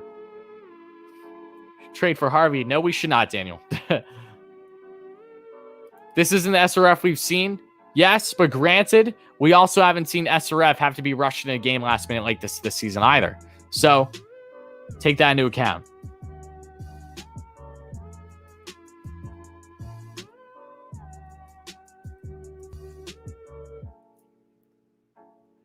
And the pitch. And that's going to be hacked away foul.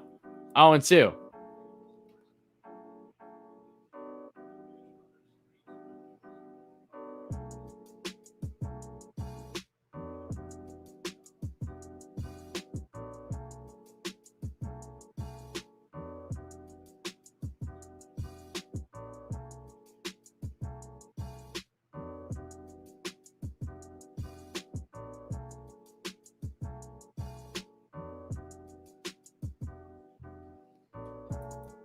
That's going to be hacked away foul.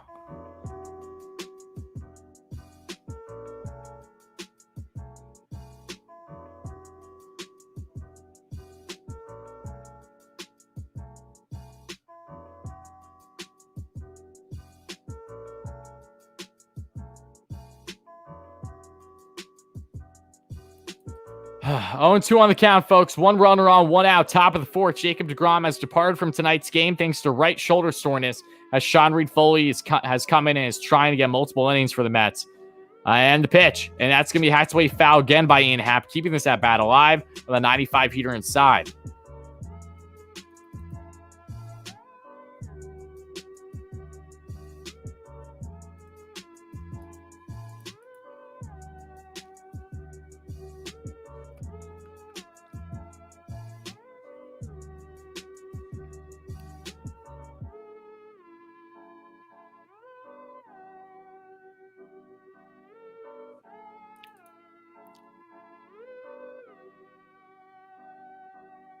"16 pitches in for SRF. Whew, I'm stressed. I'm stressed. Okay, now they ask for time. Thor, is the soonest he can come back is September. Lester, what are you talking about? It's shoulder soreness. You're out here saying arm thing, leg thing, or heart attack. Wrong, and even more wrong. Thank goodness you're wrong on all those accounts.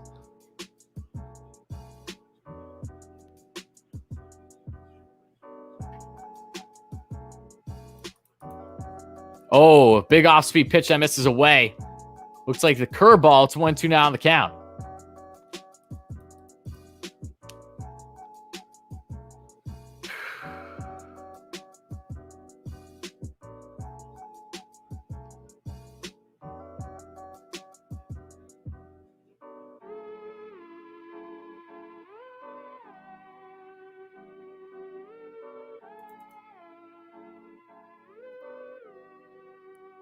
"17 pitches in for SRF, and the 1-2 checks back on Javi Baez with a decent lead on first. Baez is not going anywhere right now. Can Thor be eligible for playoffs if he pitches in September?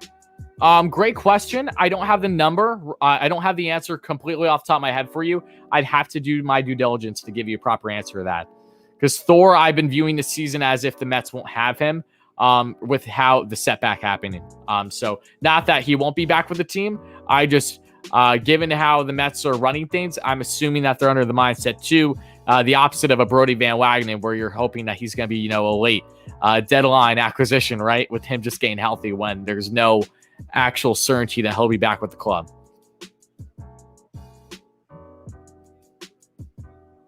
Yes, right. Yep, you named it. Yep, Jake has had a plethora of different injuries this year now. And he's been dominant, no less. And that's going to be pulled there right into the shift. They try for 2. They get Baez on the force out, and they get Ian Happ, but Ian Happ is safe on the fielder's choice. So Happ gets on 2 outs, though. Getting Javi Baez out was crucial as Lindor smirks at his good buddy and Javi Baez El Mago. And now there's 2 away in the top of the 4th, folks. I would love Barrios. I'm not sure how available he is. The only way I think he's available is given he's in a contract year for the Twins. So for some reason they feel that they can't commit to him long term, which wouldn't be surprising. That's a possibility, but Barrios would come at a fairly hefty price, even with him being a free agent at the end of the year, because he's had a really good season thus far. So even as a rental deadline, a lot of teams would be interested. He would be fairly expensive. All right, and that's going to be a curveball that misses out of the zone, 1-0. Same spot SRF missed last time with it. So Sean Reed-Foley has really not been able to command anything but his heater thus far.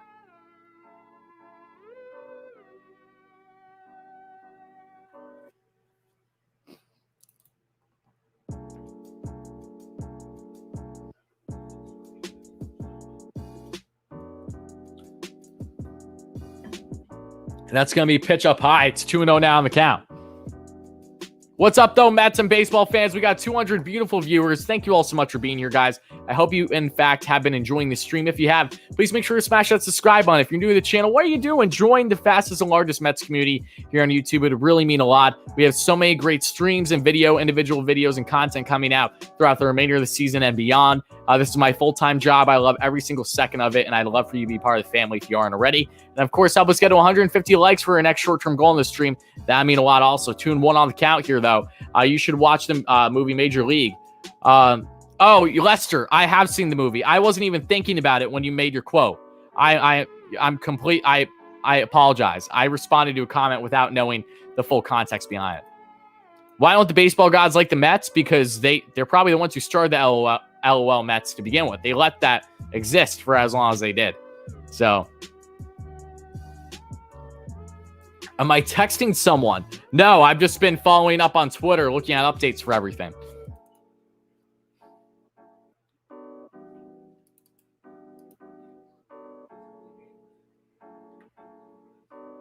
I would not give up Pete Armstrong for a rental in Barrios without certainty that he's going to be with the team long-term off of an extension. Even then, that's pushing it because the Mets don't have great outfield depth in the prospect pool. 2 outs now, 2 runners on now as he was just walked. Not ideal. Sean Reed-Foley, who was coming into his sticky situation no pun intended whatsoever with the whole sticky situation baseball going on right now. Esserov gets rushed into this game, is struggling. I can't say I blame him. Again, remember Esserov, I think this is his first outing too since being called back up. I'm not surprised that he's not doing great under pressure. This is the first time he's been in a situation like this in a Mets uniform.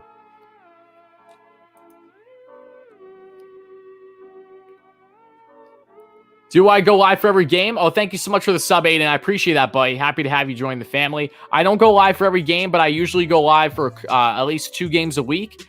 And it varies. Like starting Friday, I'm going to be away out of town for a week. So I probably won't be streaming any games for that week span, basically. But I will be streaming that I do weekly Mets talk segments with a fellow Mets YouTuber by the name of Richie on the channel, and we do it on his too. I stream for various reasons, but I try to do at least 2 games a week on the channel, if not more. So yeah, and we try to get individual videos in between there too. I got you, Lester. I just didn't. I misunderstood at first, and that's going to be playable center, and that's going to end the inning, folks, as Kevin Pillar gets the fly out, and now the Mets head to the bottom of the 4th, still up 3-1. Sean Reed-Foley gets himself out of the jam. Big out there. I like SRF's glove a lot too, by the way. That nice blue glove looks cool.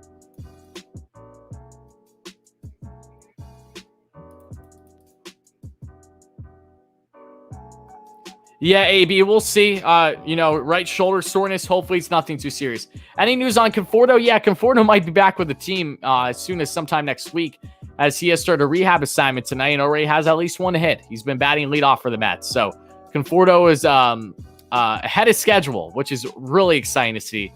I'm so happy knowing that Conforto is going to probably be back with the club within the next week or so.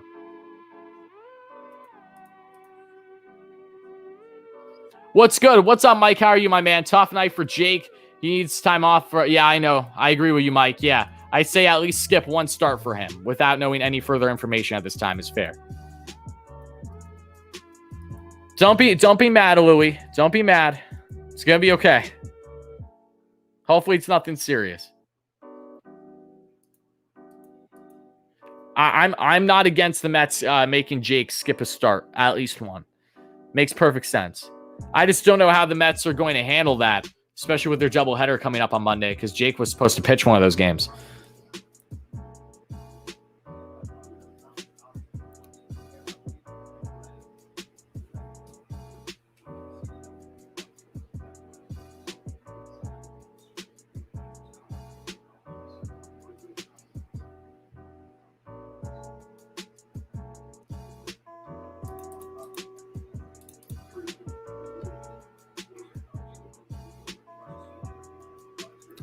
Zurice, why does this happen to us? Because we're Mets fans. That's why. Of course, when positive news with injuries happens today, the Mets, coincidentally, Jonathan Villar gets hit in the air, running from first to second on a steal. Dominic Smith gets drilled fairly hard right on the knee with a changeup. And now deGrom's out for the game with right shoulder soreness. The same day that the Mets announced that Michael Conforto started a rehab assignment, Carlos Carrasco's back and throwing. And guys are doing well on rehab assignments. And Brandon Nimmo will be on a rehab assignment possibly this weekend. So when there's positives, it's inevitable that there will be negatives. 2-0 on the count, folks.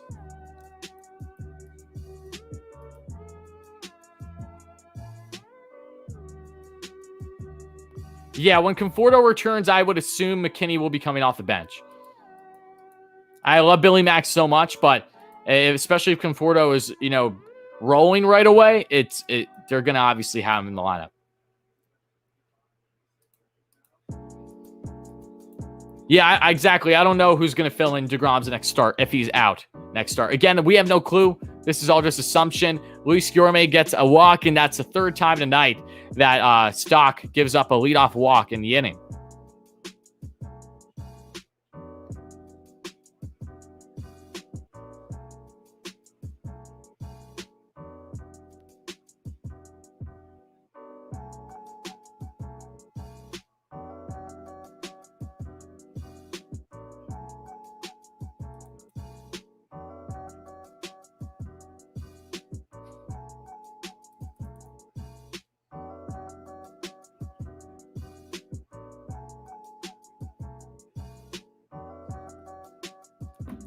And the pitch, and that's going to be a 94 heater away. 1-0 on the count to Tomas Nido.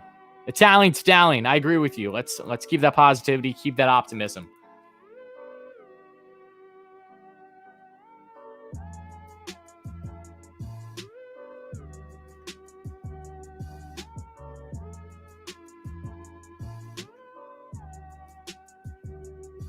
Larry, I hope not. Let's not go that far, Larry. Let's not go that far. What's the only pitcher you think the Mets should go after before the trade deadline? I have a whole video on it, Mike. I'm assuming you checked it out, but there's a bunch that stand out to me. Unfortunately, though, I think like 3 of the 5 at least are either currently on the IL now or have been injured. John Gray is a guy that I'm interested in. I don't know if he's off the IL yet, though. Sonny Gray, same thing, but I think he might still be hurt. Boyd, same thing. Matthew Boyd from the Tigers, southpaw. He could be ideal, but I think he actually got hurt too, if my memory's not mistaken. Tyler Anderson from the Pirates, I think makes a lot of sense to just add stability, adding another southpaw that can be consistent with you in the back end of the rotation. Should one of Pearson and or Lucchesi have their struggles. And Jose Brios is a little bit more of a pipe dream, but I love him, of course. That's going to be a called strike, 2-1. And possibly the most realistic is Kyle Gibson of the Rangers, who has a just over 2 ERA on the season for the veteran right-hander.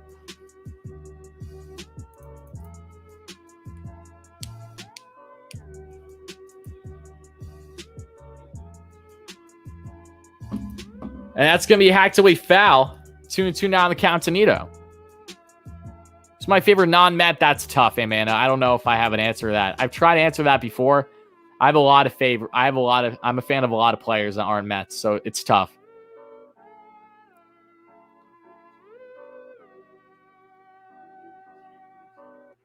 Would I prefer Haniger over Conforto? Never. Never would I prefer Haniger over Conforto. As Tomas Nido gets himself an opposite field single, and now we're going to have Luis Guillorme advancing from first to third without a problem. No outs. Mets once again are attacking. That runners on the corners this time with no outs in the bottom of the fourth, folks. Great hit there by Tomas Nido. Hashtag Bob. Bartolo free agent? Yes, he is.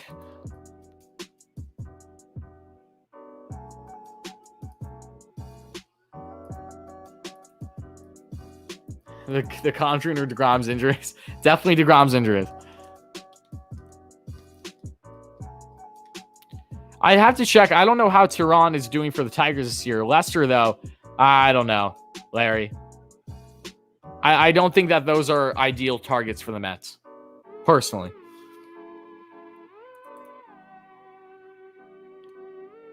One 0 on the count here for SRF, baby.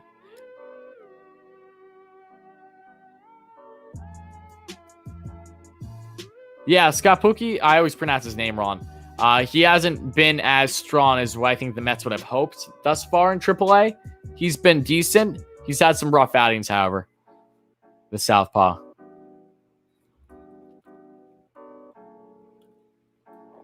Of course, Sean Reed-Foley's hitting. The Mets need to try to conserve the bullpen. It's going to get heavily worked tonight. That's going to be called strike down the lane, and it's 2-1.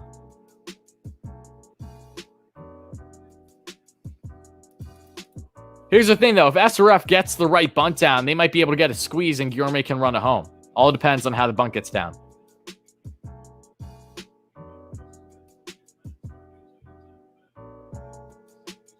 What's up, Jay? How are you, my friend? Happy to have you here.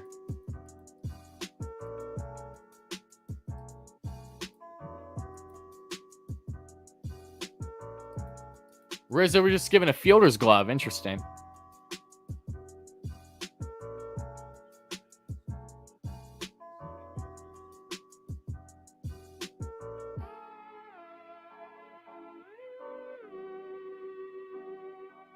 What's up, Luis Ortiz? How are you, my friend? What's up to my 200 Mets and baseball fans here? Thank you so much for chiming in, guys. It means a lot. 3-1 now on the count, folks. To Sean Reed-Foley. Will he get walked here? We'll find out.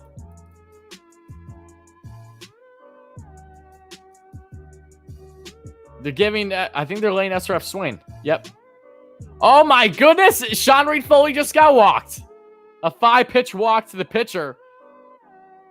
And now they switch the gloves for Rizzo again. That's hilarious. Wow. We take that. Bases loaded, no outs, folks.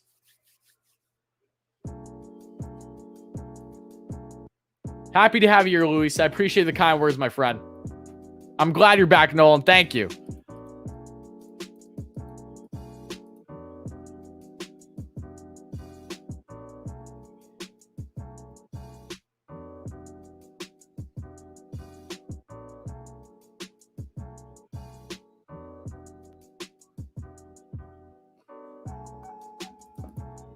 And that's going to be hacked away foul. And it's 0-1.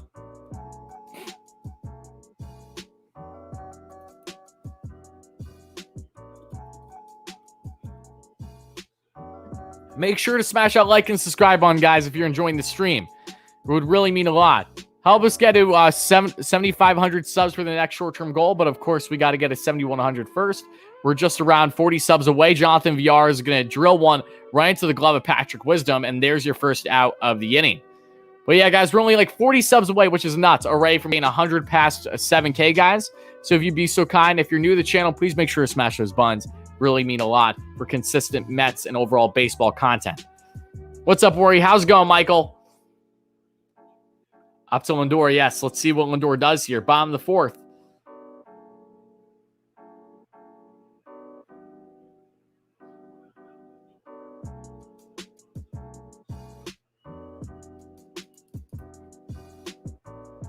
Conspiracy time doesn't start until the 5th.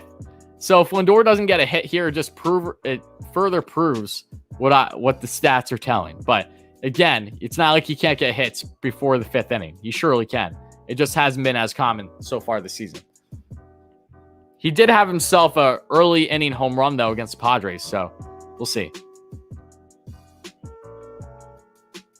1-0 on the count of Lindor. And that's going to be down the dirt now. It's 2-0. Yeah, Lindor, if he's smart, he should not take that bat over his shoulder until he gets himself in a tight situation. Favorite football teams, the Steelers. But I like the Giants and the Jets equally, too. I don't have an issue with either of them.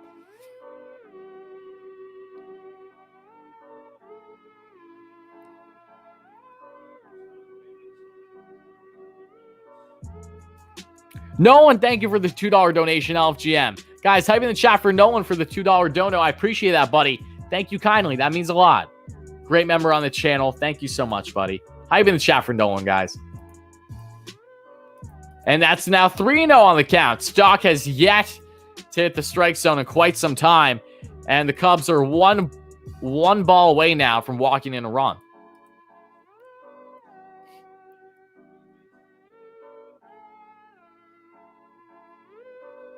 Lindor, do not swing at anything, my friend.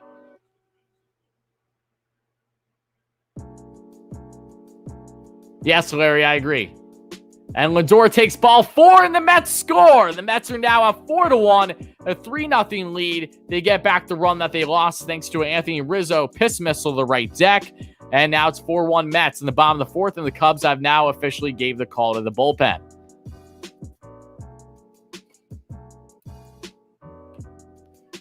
That's fine. Do not take your bat off the shoulders unless you need to. Larry with the 99-cent super sticker. Thank you kindly for that. Dom Smith, who already has himself 1 home run on the night, is looking for himself possibly a grand salami here. Thank you so much again for the super sticker, though, Larry. I appreciate that, buddy. Great member on the channel, as always. All right, bases loaded, folks.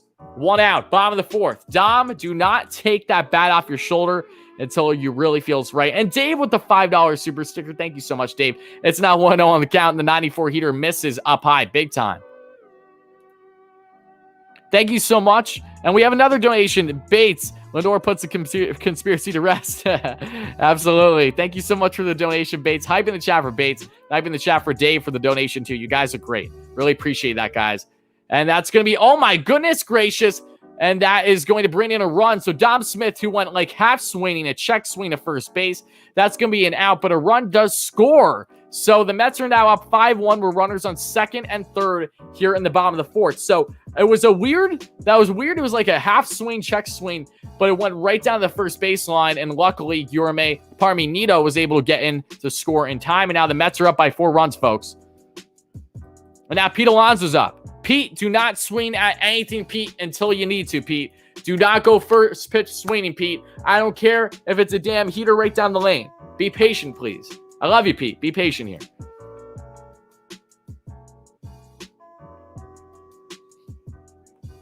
What's up, Eric? All right, guys. Mets have a 5-1 lead right now. 2 outs. 75 pitches in for Stock. Big me Pete at the plate, trying to really blow this thing open. Be patient, Pete. That's all I got to say. And that's going to be a called strike on the off-speed pitch right down the lane. It looks like on the slider. It's 0-1 on the count. That's a good take. I'm glad Pete took that.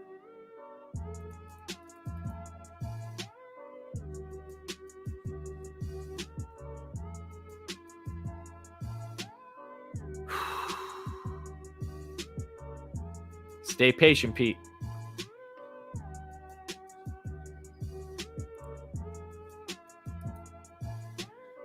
And the 0-1. And Pete hacks out one foul with a fastball that was just out of the zone. It's 0-2.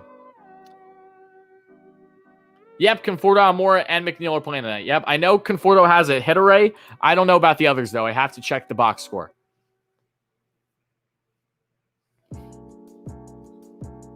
The Cubs bullpen gets work constantly because their starters can never go deep in games. So that's why it has not been in the game yet.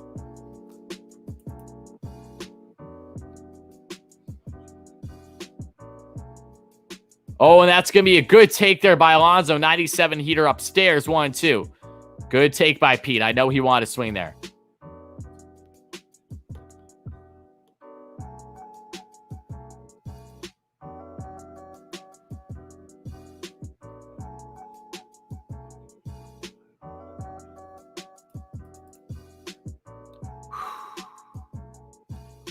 Trying to calm myself down. The 1-2. And that's a good... Oh, fuck you. Pardon my French. I'm sorry. Oh, my goodness. That was a good take by Pete, too. That was a damn good take by Pete.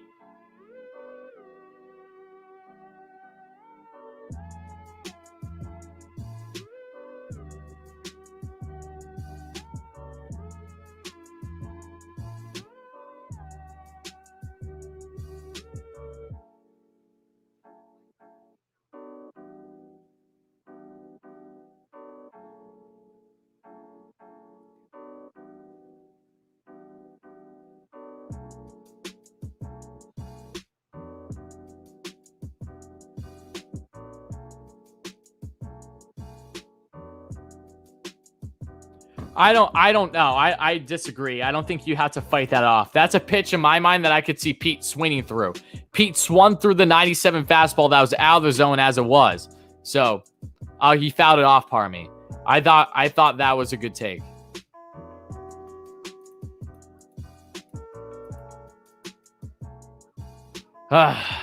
You guys don't want to hear my you do not want to hear my rant on the umpires this year, guys. You don't want to hear it.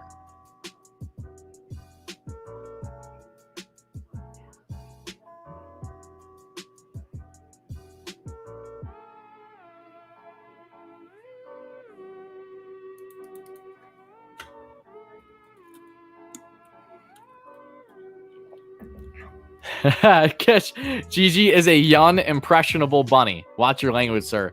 You're right. I'm doing. Yeah, you're absolutely right. 100% right. I should have been better. Sometimes you just gotta let them loose, guys. I feel like I feel like I really resonate with a lot of the Mets personalities and how they would react. I feel like I would do the same. Either way, Mets are up by 4 though, folks, as we head out of the top of the 5th.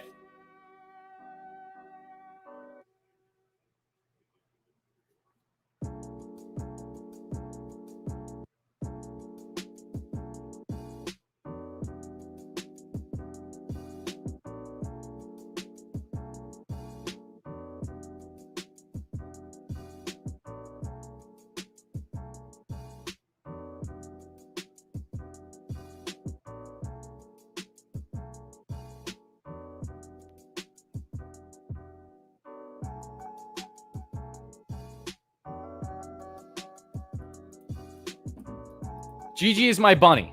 My bunny. I think she's like 5. She's at least 5 months old.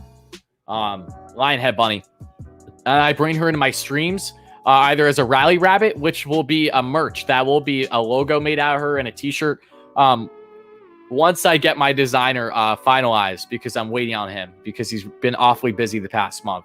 But we're going to get t-shirts out of her. We normally bring her in if the Mets are losing by 1 or more run heading into the 7th or the 8th. We bring her in as part of a rally, or we bring her in, of course, in the 9th.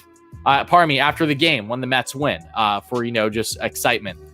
Oh, is Thor? This is the first time I've seen Thor all year with the team. Am I the only guys? Did you not notice that? I've never seen Thor with the club until now. How? Granted, I'm not hearing the SNY commentary fully because I'm talking. Giving my own commentary, but what? 0-2 on the count here to Eric Sogard, by the way.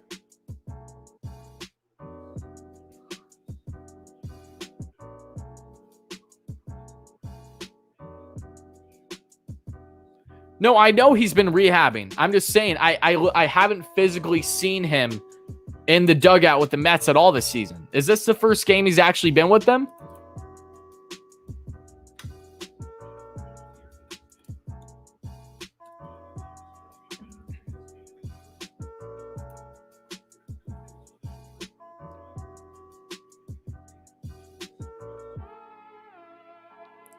And the 1-2. And that's going to be playable for Dom. Left field, 1 away.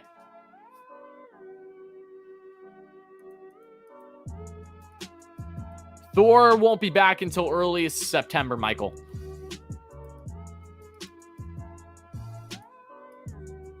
You believe he was there on Monday? Okay, maybe he was and I just missed it.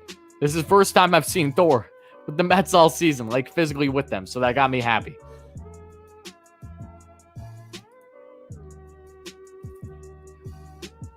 Wow, the Rockies, Rockies won again today. That's crazy. Over the Padres. 3 straight against the Padres. And pitch. And that's going to be a 93 here. Just missed the outside corner, but the ump has an expanded strike zone tonight, and that's a called strike. So it's 0-1 on the count for Jose Lobaton, the former New York Met. Yeah, Todd, he has. He has not been nearly as big of a liability as you'd expect from a first baseman in left field. And Jose Lobaton is going to go to Dom no less for the second straight out. 2 easy outs for Sean Reed Foley, and he's 1 out away from getting out of the top of the 5th.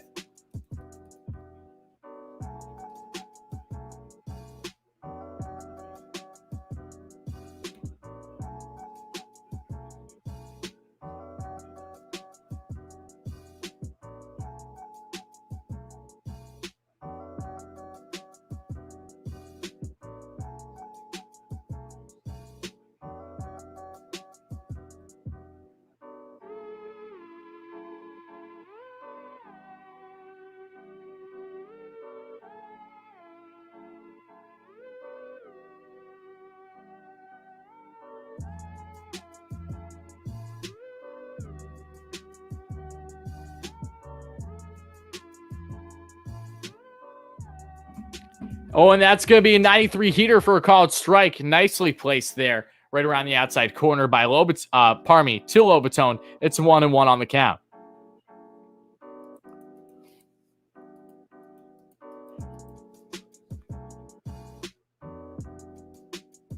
He might LFGM Baltimore Ravens. We'll see. Jose Lobaton loses his bat, and it's 1-2.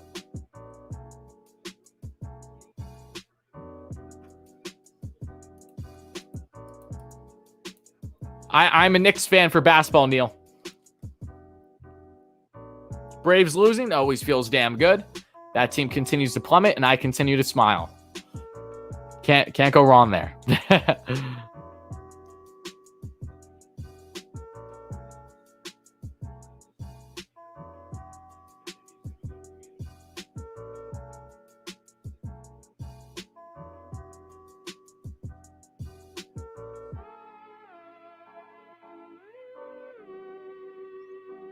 All right, that's going to be a called ball. Misses there with a 94 heater on the top of the zone.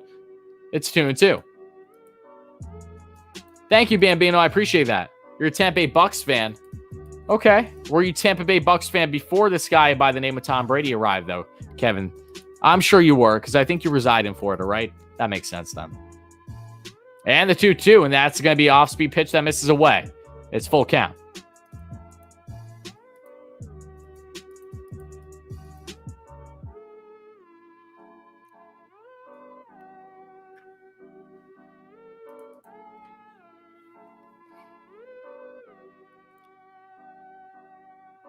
Full count, and the pitch. And that's ripped to center. Pilar goes after it, and it's caught, and that's going to end the inning, folks. So a nice swing there by Stock, and I don't know why. I think I said a Lobaton for him by accident. Either way, Stock gets as good of a deep fly out as you can get from a pitcher, and that's going to do it for now the top of the fifth, folks. Mets headed the bottom of the fifth, up 5-1.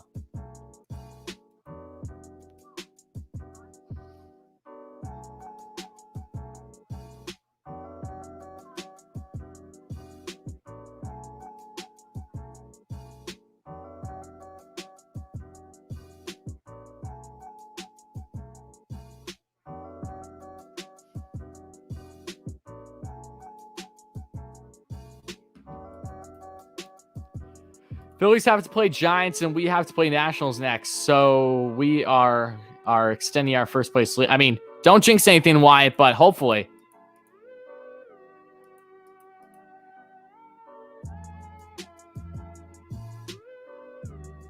Where I watch all your videos. I don't comment enough. That changes today. Love your channel, dude. Oh, thank you so much, Pigs Run Fast. I appreciate that.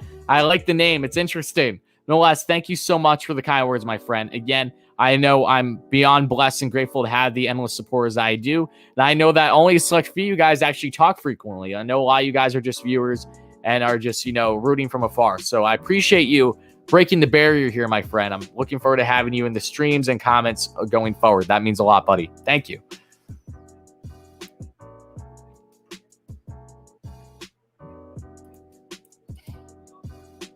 To me, or I believe the Mets have something to prove this year.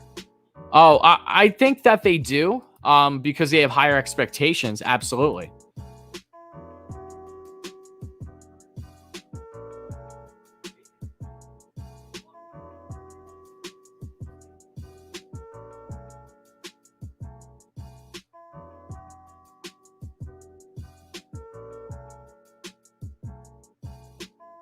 I agree with that notion, Neil. I agree with that. That's true. Talking about the Nets. I don't like the Brooklyn Nets, obviously, as a Knicks fan, but you're right. Like anything else. Nets fans, OG Nets fans deserve this, but bandwagon Nets fans don't. 100% right.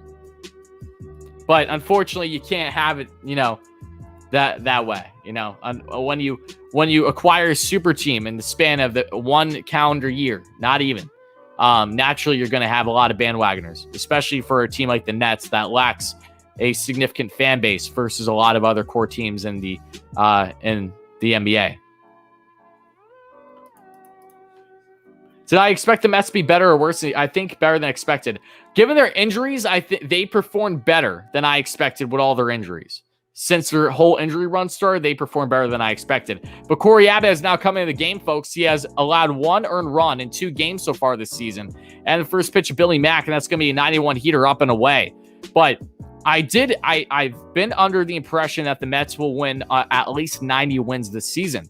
Now, whether that is pushing north of 100 or sitting back more towards 90 has yet to be seen. And we'll get a better picture on once these guys are getting fully healthy and how much the Mets can take advantage of that and hopefully have a good run in what is a tough stretch for really the next month of baseball, especially as you get to the All-Star break and beyond. It doesn't get any easier for the Mets this season. They're going to have some pretty tough competition, a really tough schedule, thanks to all the, suspended games and postponements and having to do all these doubleheaders, but no less. This team has been unbelievably resilient this year. They have bounced back, and they have this swagger to them that in all my years, and granted, I'm only 20 years of age, so I haven't been a diehard fan like an all you OGs out there have been, lengthwise. I've never seen the Mets look like this before. I've never had a comfortability with the Mets where I guess this is kind of how Yankees fans feel in a sense. You know what? They always act so spoiled, stereotypically, as we know. The Yanks have been subpar this year, and they're thinking this is the absolute worst thing known to man. But they're so spoiled because they're usually having such a great competitive team every year. I'm feeling that with the Mets this year, especially with the amount of injuries that they've had and how much they prevailed. It's 1-2 on the count of Billy Mack, and that's going to be a called strike. And that was a ball inside, but expanded strike zone. There you go. And there's one away. Caught looking. Abbott gets his first strikeout on the first batter he sees. But that's just my stance. I was preaching this for a while. Steve Cohen comes in and he adds depth to this team. Zach Scott, Sandy Alderson all together. And people overlook the depth moves that the Mets made. And I was the biggest advocate for them. I was the biggest preacher that you will see here on YouTube and on across many social medias when they did that. And a lot of people call me a fool for it, but the Mets will be nowhere without their depth, given the amount of injuries they have, as Kevin Pillar just hit an absolute piss missile all the way to the second deck. Oh, pardon me, just fell short. First deck, Superman, solo shot, 6-1, 5-run Mets lead, 6-1 ball game. Let's go! Woo!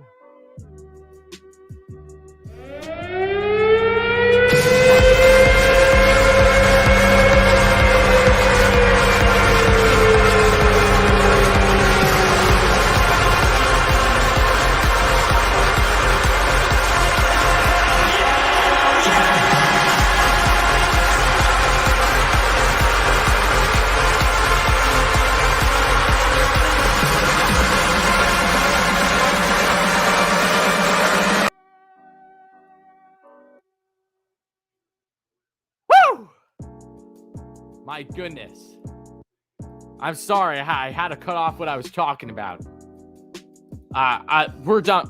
In a nutshell, it's depth like Kevin Pillar and Jonathan VR that made this season with all the injuries. And that's why I think the Mets are going to be an X factor this year, because they have been resilient. They're getting the job done, having such a great next man up mentality. And you do not get anywhere in a baseball season, let alone win a division, let alone have a deep playoff run without a deep roster. And that's what the Mets have now. And it's better than I've ever seen in all my years as a Mets fan.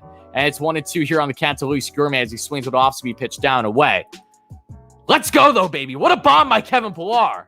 Let's go.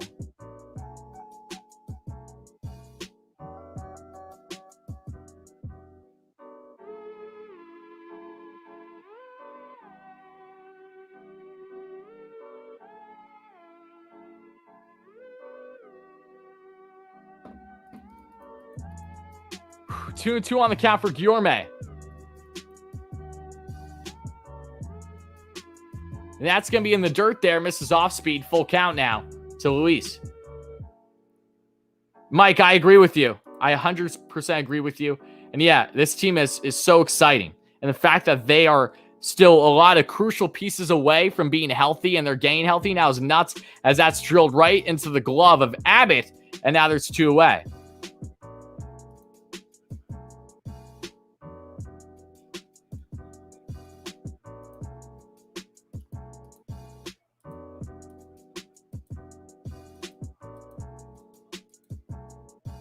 Nationals fan tells me some Nationals stats. Okay.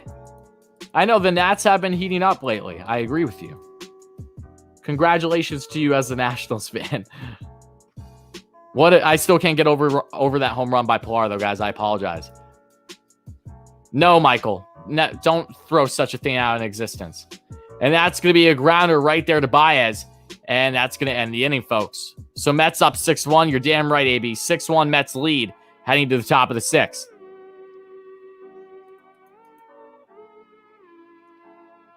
Pilar is such a beauty guy. I'm getting Pilar's jersey too. I've told you guys this. I've said this over the past month. I will be getting Pilar's jersey this season. I can't wait. Already subscribed. John, thank you for the subscription, my man. Happy to have you aboard, part of the family. Alf GM indeed.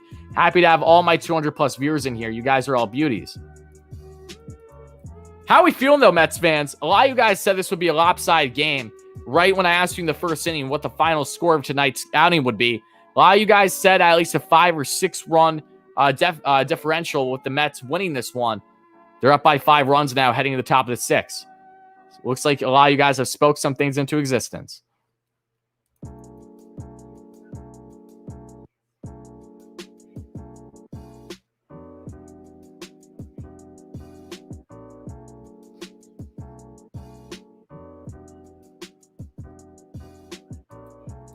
Pilar is built different. The LRs are built different. Look, VR got drilled in the ear with a throw from Lobaton as VR was running to second. And, you know, he's staying in the game like an absolute G.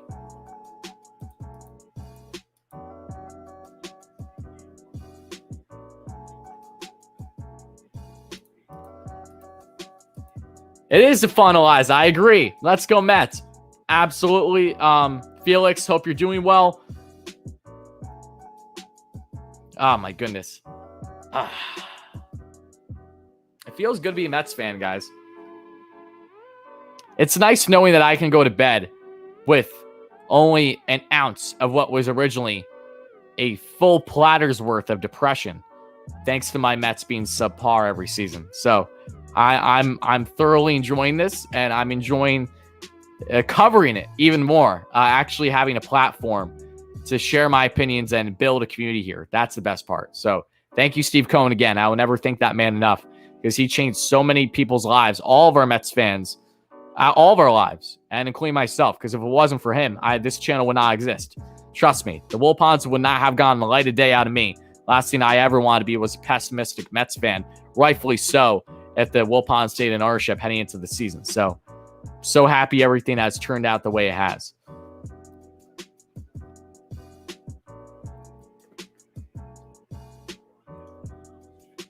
deGrom's injury is right shoulder soreness. We don't know the seriousness of it just yet, though. Hopefully, Larry, but let's get through this game first, though. Right, buddy?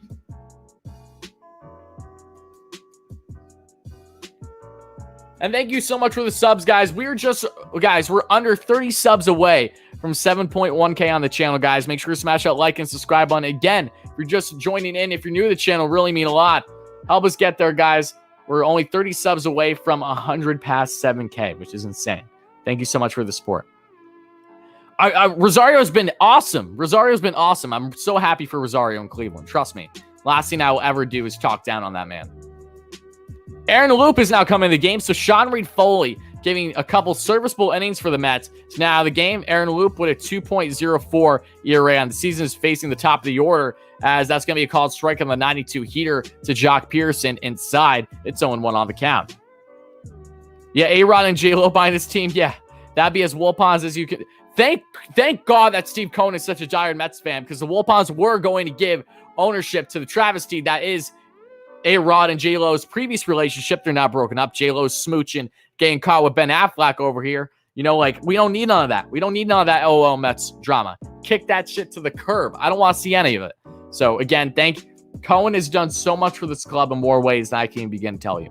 1-1 on the count and the pitch. And that's going to be hacked away foul on the 92 heater. Beautifully placed by Loop, and one pitch away from gain the first out here. He is Mr. Chicken, but I will always be a fan of his, no less. Brennan, have a great one, my friend. See you in post-game. Sounds good, buddy. Again, guys, if you don't know, I will be live for the post-game in a separate stream following this game probably 15 to tops 20 minutes after the conclusion of this game. It'll be myself, Draft Neck Mark. You guys know him well. Big Mets fan. Co-host of the Mets Stuff podcast, if you guys don't know. Then we're also going to get Matt from Stark Ravens Sports, a big Mets fan himself, who's made some amazing Mets content for Stark Ravens Sports and just great content overall. We might be getting Richie from Mets Media. That's to be determined, however, and myself includes. So really excited, and we'll probably be taking some callers towards the end of that stream as long as we have enough viewers. So stay tuned for that. Braves are losing 5-3. Love to see it. And the 1-2. And that's going to be a strikeout. Nasty, nasty changeup. It looks like they're right on the line. And that's going to be the first strikeout of the night for Aaron Loop. And I'm going to put the K. I think that's the first strikeout the Mets have had since deGrom. I don't think Sean Reed fully got one strikeout. I could be. Guys, I don't think Sean Reed fully got one strikeout, right? When is 5-point vids coming? You know, that's a great. You know what? Not even the fact that I didn't. I should ask him. I'm going to do it right now. He's probably busy. But I should definitely ask him.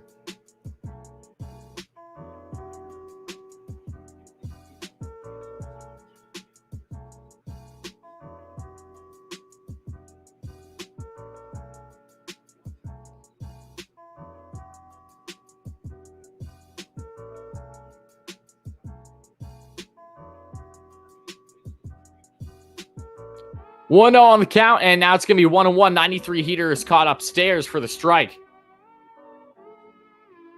And Sandy, how are you, my friend? Happy to have you here as always.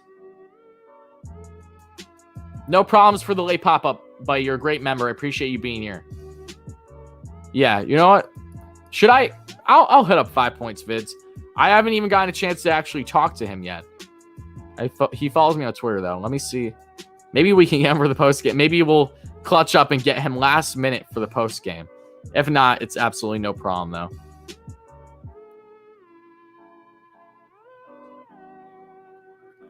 It's 2-2 now on the count of Anthony Rizzo.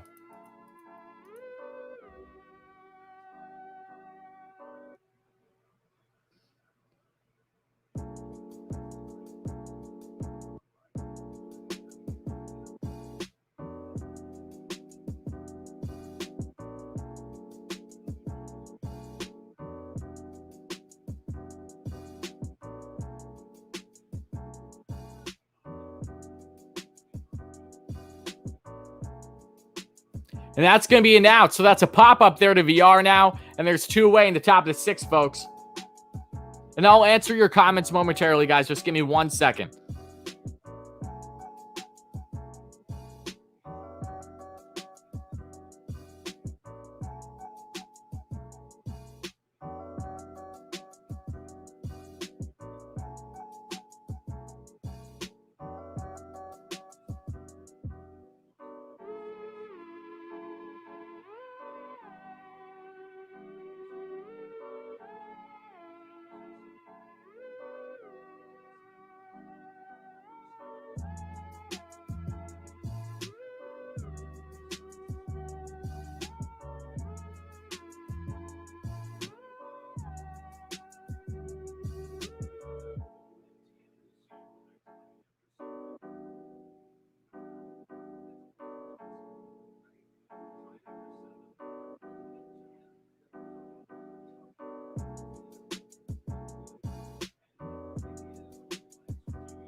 All right, guys, 2-1 on the count. And the pitch by Loop, and that's going to be hacked away, and it's going to be played by VR.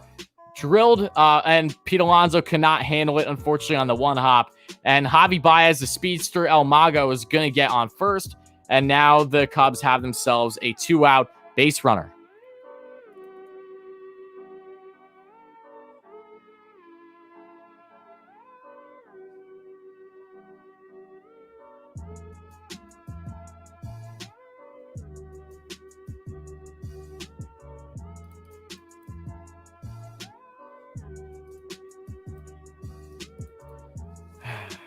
Not ideal, people. Look, it's not the end of the world. Javi Baez is on El Mago, guys. And now Ian Happ is going to chop one right to VR. Now we're going to try this one again. Handle it, Pete. And he doesn't. VR couldn't handle the throw there. And now there's 2 runners on. What is going on?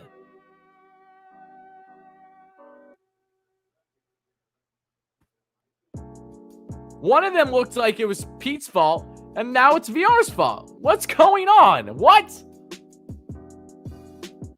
Thank you, Ivan. I appreciate that. But what?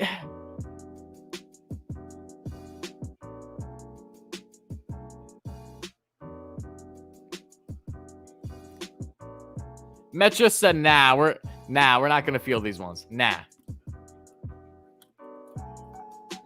So VR got charged with both errors. Okay.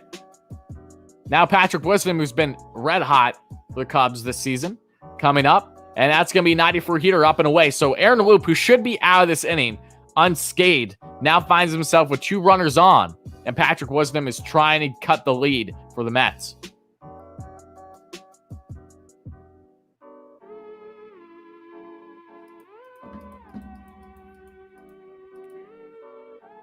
Okay, big swing and a miss. Went foul there in the off-speed pitch. It's 1-1. No problem, Richard. Seriously, though, errors galore over here out of nowhere.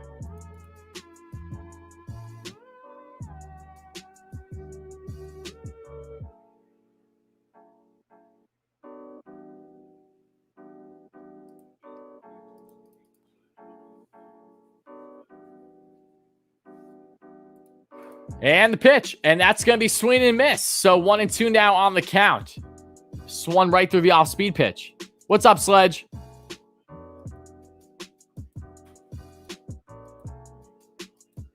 Pigs. It does to an extent, but I am able to listen to it. At first, I wasn't able to listen to it, but now with me pumping the background music in here, I can listen to it without issue of copyright or anything. And that's going to be a hacked away foul. So now I can enjoy Gary, Keith, and Ron. Not to the extent that I would love during these streams, but enough where I can appreciate it. I could just hear the hum of words coming out of their mouths, and I'll be perfectly satisfied. Because that's how phenomenal those 3 men are.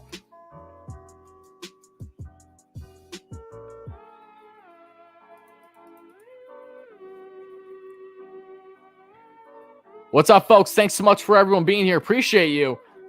1-2 here on the count now. 19 pitches in. Top of the 6th. 2 runners on. 2 outs. 6-1 Mets lead. And the pitch. That's going to be a called strike 3. Strikes him out looking. He's frozen. Patrick Wisdom. Get out of here. And the Mets head to the bottom of 6. Still up by 5 runs.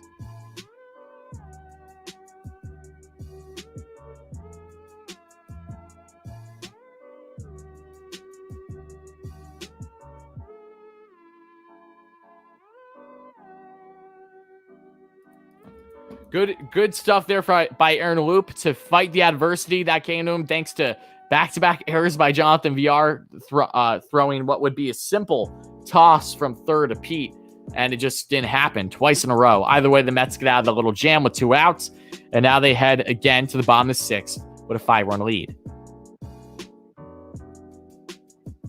All you're too kind, my friend. You guys are all too kind with the comments. Pigs, all you, thank you so much for the kind words, guys. You're beauties. Hope you guys are enjoying the stream.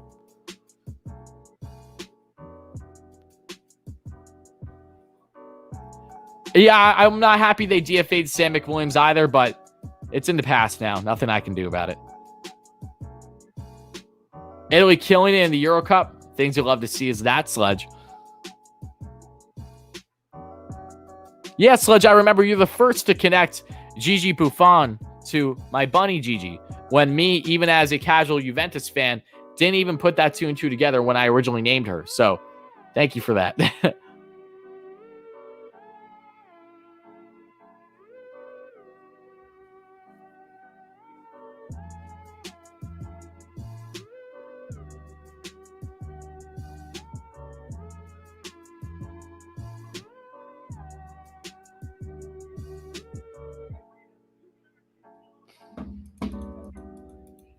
Also, talk of Yankees cheating in 27. Oh, we knew that. I'm not surprised. So you're telling me the Yankees have cheated before? again in 2017 when there was already plenty that came out with that. We just got more things reaffirmed today. Am I surprised? It's like saying, is the sky blue? You know, it's not that hard to put, 10 things together and be like, oh, maybe that's more than a coincidence. Maybe that's, Gerald, happy to have your buddy. deGrom left the game after 8 strikeouts and only 3 innings, unfortunately, because he has right shoulder soreness. So we'll see. We'll see how serious it is following the game. That's going to be called ball. Misses there at the top of the zone by Abbott as he gets started here in the bottom of 6 to Brandon Drury, who's pinch hitting.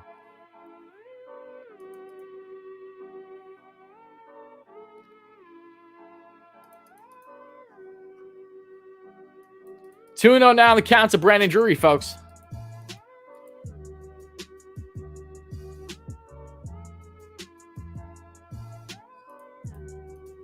And the pitch. And that's going to be hacked away foul.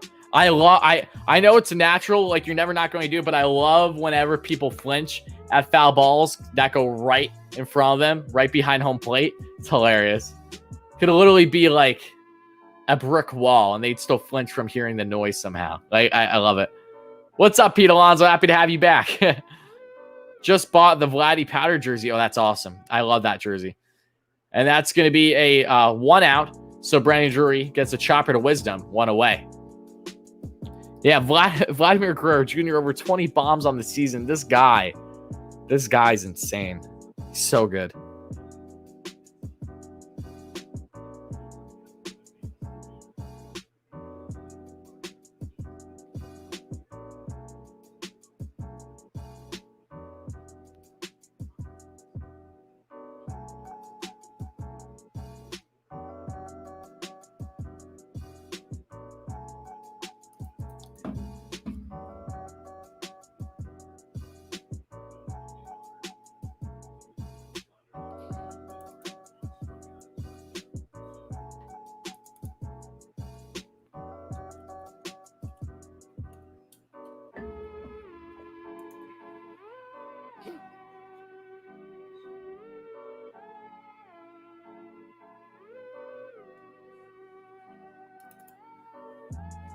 To weather VR's brain fart. That's beautifully said, Chris. For all the juniors are doing, I know, rightfully so. They were raised right. The 1-1. And VR swings through the off-speed pitch there. Beautifully placed by Abbott, I must say. And it's 1-2. Yeah, the Buffalo Blue Jays would be cool, in my opinion. I think, yeah, I also do. That would be cool. They're not going to, but it would be cool. And that's going to be a pop fly by VR. And goes after Rizzo and Lobaton. Lobaton makes the scoop catch. And now there's 2 away. Swap away. I never saw you in the chat until now, coincidentally enough. How are you, my friend?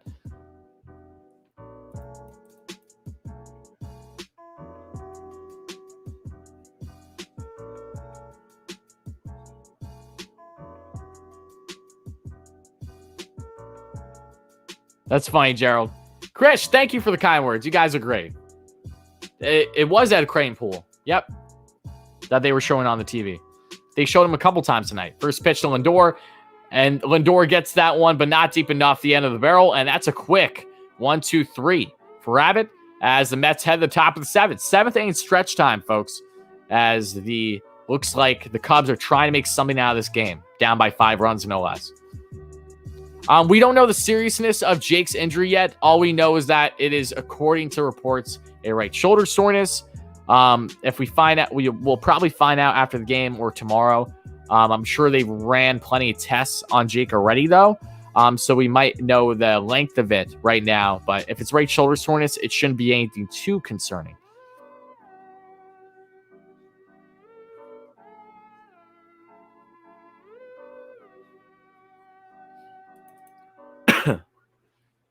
Louis, you don't have the right to say Lindor is poo-poo while simultaneously having his PFP as Lindor. And Hugh, you called him out right as I was saying that. That's hilarious. I feel like you've done that before, Louis, too. That's funny.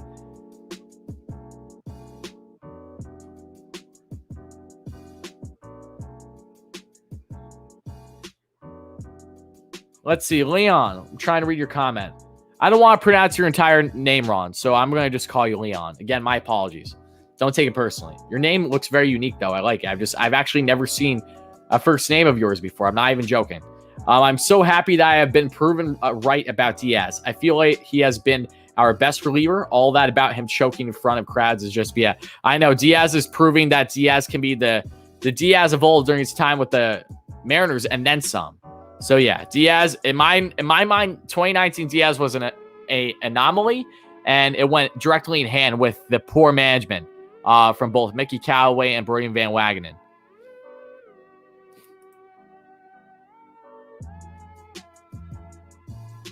Yeah, I know you're working, James. Continue the great work, buddy. And thank you for the kind words. Guys, assume he'll go for an MRI. Yep. We'll know in the morning. Yep, absolutely, Kish. You're 100% right. He'll get the works done testing wise. Make sure that he's okay.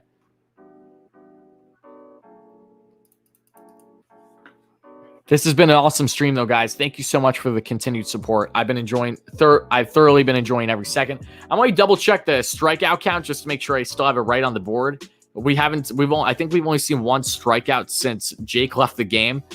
But I'm going to double check right now. All right, there's been 10 strikeouts. There were 2 by loop. All right, so let's see. 1, 2, 3, 4, 5, 6, 7, 8, 9. All right, I got to add one more. There's been 2 by loop. That's my mistake. No problem. Add that right there. And we're good to go. 158 likes. Thank you so much, guys. We actually might get 200 likes in this stream. That really does mean a lot. So make sure to smash that like and subscribe button. Whoever becomes the 200th like in the stream will get a massive shout out as always. Bro's never seen the knit. Yeah, I know I haven't, Robert. I'm sorry. I haven't. It's a very unique name though. I like it. I've never actually seen it. Call me uncultured, call me whatever. I don't know, but that's a first. I learned something new today. Told you guys we were gonna lose to go in other streams. Jeff, why is that something you sound like you're taking pride in? And that's first pitch by Castro, who's back from his neck stiffness. 1-0 on the count, no less, to Rafael Ortega.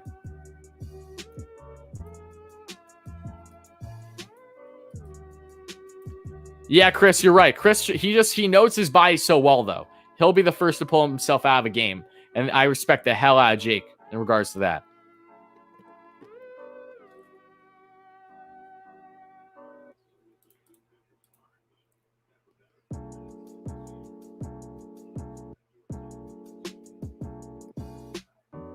I'm rocking deGrom's jersey tonight. 1-2 on the count, folks. And guys, yeah, we're under 30 subs away from 7.1K on the channel, guys. 100 subs past 7K. We just hit 7K last week.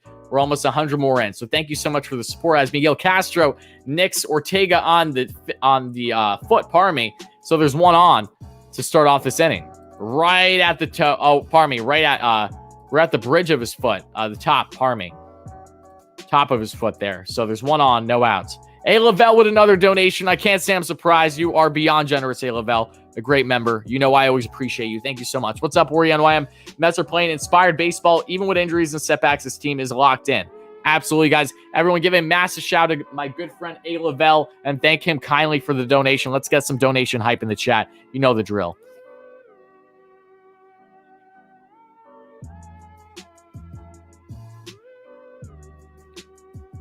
Okay, and that's going to be a wild pitch. So now there's a runner in scoring position just like that. Chadwick with a donation. Thank you so much, buddy. Would I keep deGrom out until the All-Star break, July 12th to the 15th? First of all, thank you so much for the donation, Chadwick. I really appreciate that, buddy. Everyone get some dono hype in the chat for Chadwick as well. But to answer that question, no, not necessarily, no. I think the Mets should do whatever is best for Jake, of course. But I don't think that they should just I should be in favor of him being out for that long, just for the sake of him being out that long. Don't do it unless there's an incentive. You got to realize if Jake is healthy enough and he doesn't need to be out that long, you don't do it, because having a pitcher out and out of his rhythm when he's basically good to go for a week or 2 weeks plus after being injured can do just as much damage, if not more, than him initially getting hurt. So you have to realize that. Pitchers are on routines. You're only going to take them out of their routine if it's absolutely necessary. And for that extended period of time, unless the injury is that serious, that's not something I'm necessarily in favor of. That's going to be a bunt foul. It's 2-1 now on the count. It's going to be tough seeing who those who stepped up benched. I know, Insanity, but look, it's a good problem to have at the end of the day.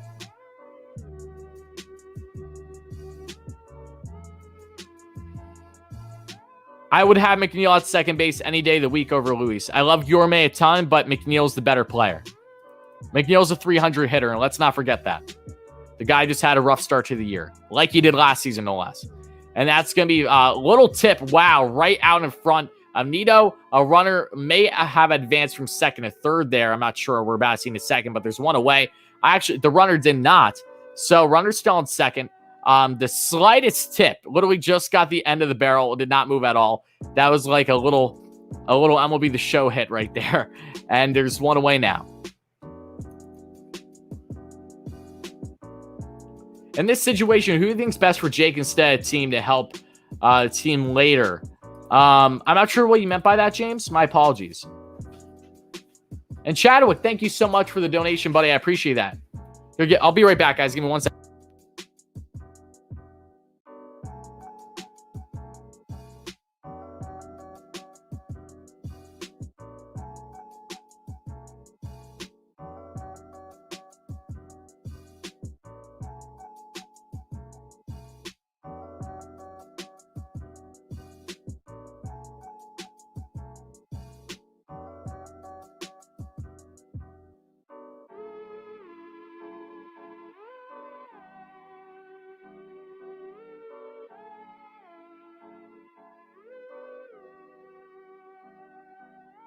And we back, baby. The past injuries, he said he was healthy, but wasn't. Again, yeah, look, it is. You got to understand, though, Jake is not going to lie about his health. And now there's two away as that's a swing and miss there. Part of my lag for a second, guys. Nasty slider there by Miguel Castro. Love Castro. But Jake knows his body better than anyone else. He's not going to over-push himself if he feels there's a clear problem. He's pulled himself out in numerous games now this season because of injury. So keep that in mind, or just feeling fatigued. So again, I trust Jake. I do, and I know that you're not supposed to give all the trust in your player when it comes to how they're feeling and what's best for him, but Jake knows his body damn well. Nasty strikeout there by Castro. Mets are 1 out away from getting out of the 7th here.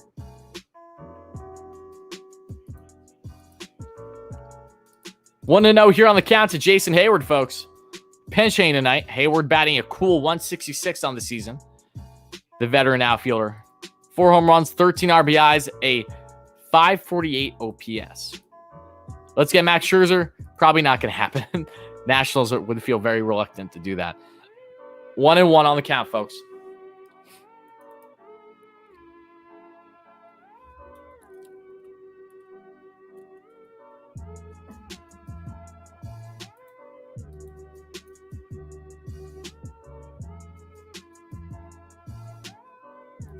And the pitch, and that's going to be down in the dirt. Misses there with a 97 heater. 2-1 now on the count. Missed there with the sinker. My least favorite team in the MLB? Oof. Phillies or the Yanks? Phillies or the Yanks? That's probably Yanks. Phillies right behind him. 2-2.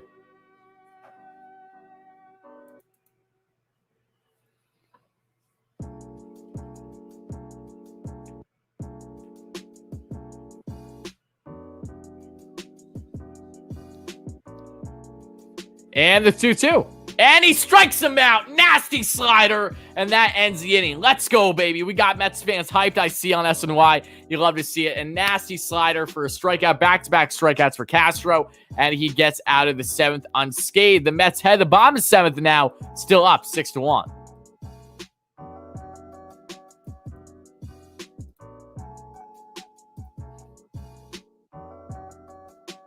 Mets now, I believe, have 12 strikeouts tonight. I'll take that.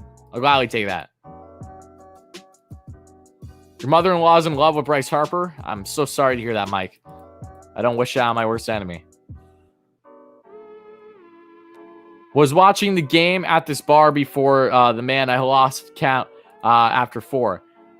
I didn't know he had 8 and 3 innings. I know. It is, look, another deGrom at night, even if it was cut short. I'll still take the 8 Ks and 3, though. That's insane. Castro is very underrated. I agree. A good bounce back after having a bad outing, and he had a stiff neck. So.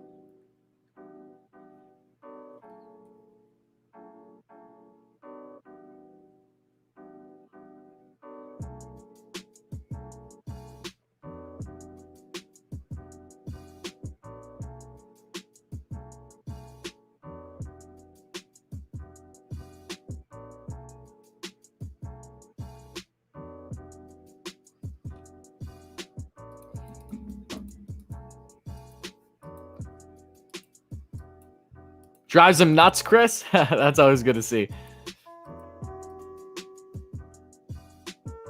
Would I keep the bench mob for another season? Absolutely.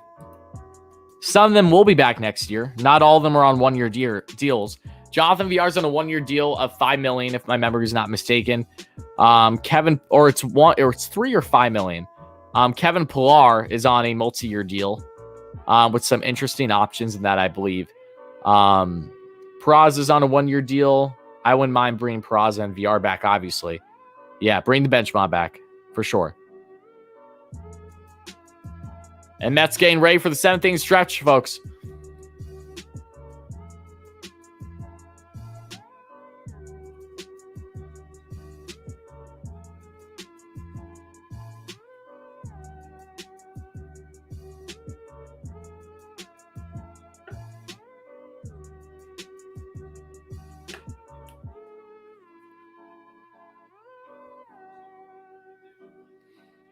How are we feeling, Mets fans? Tommy Nance is coming into the game. He's been dominant this year for the Cubs. 13 appearances, a 0.75 ERA for the reliever. The right-hander, 12 innings, has 3 hits, 8 walks, 14 strikeouts, and has given up 0 home runs and has a 100 average for the first batter that faces him.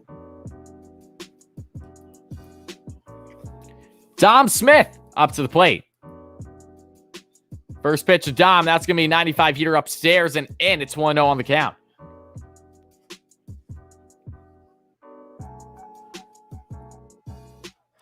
Castillo would be awesome, but he's still going to be costly. Even with him having a wacky year, Castillo is on a beautiful contract, so he'd be a tough get. And Dom is going to rip one, and it's going to be caught. Good contact by Dom, just was not enough in a gap, unfortunately, and there's one away.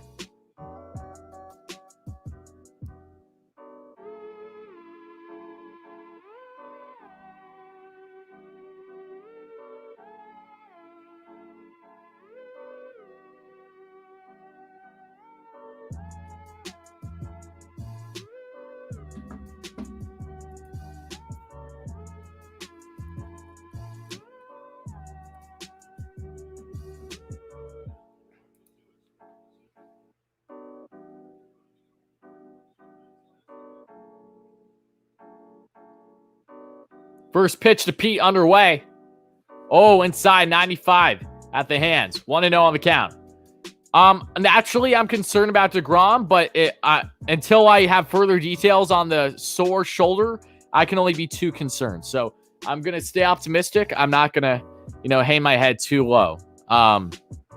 Yeah, I'm going to hope that's nothing too big. And the 1-0. And Pete takes a 96 heater out the hands again, and it's 2-0 on the count. Do I think he's going to deal or be a little rusty? I think he's going to be a little rusty, Mookie, naturally. But I think he will find himself dealing again. I just don't know when it will be.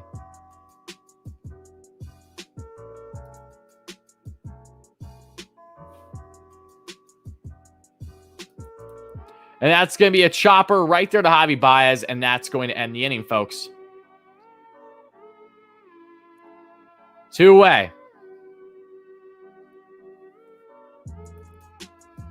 What's up, Nanoverse? How are you, my friend?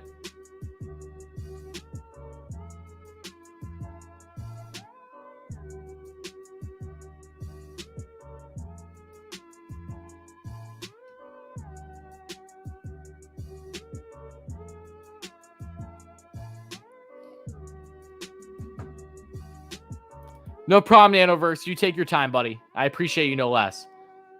2 outs here, bottom of 7th. Billy Mack trying to get his first hit of the night, and that's going to be a 95 heater away. 1-0 on the count. What happened to Robinson Cano? PEDs for a second time is what happened. And I think it's a blessing in disguise for the Mets looking back on it. Trevor Rogers has been a stud for Miami. No way in hell he's going anywhere, though. What's up, Simon? What's up, Lefty? They had the pitch, and that's going to be a soft chopper there to second, and now to first, and that's going to end the inning. So a lot of soft contact there the past 2 at-bats, and that's going to do it. So Mets head to the top of the 8th, still up 6-1.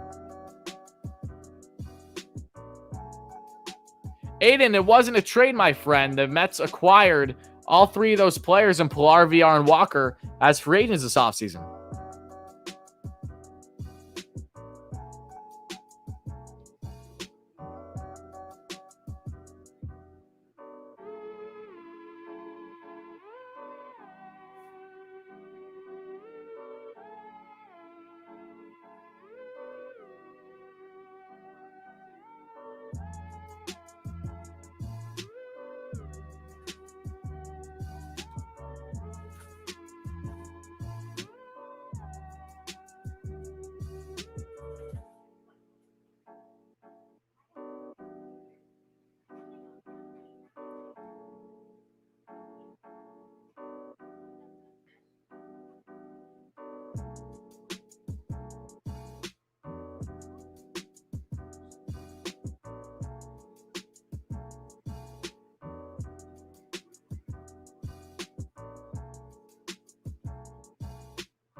I kind of look like Pilar. I get that quite a bit. I get Pilar and Conforto.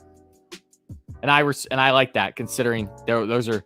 Conforto's my favorite player, and Pilar has been one of my upcoming favorite players. Vaccinated sections are no longer a thing, Nick, starting on Monday.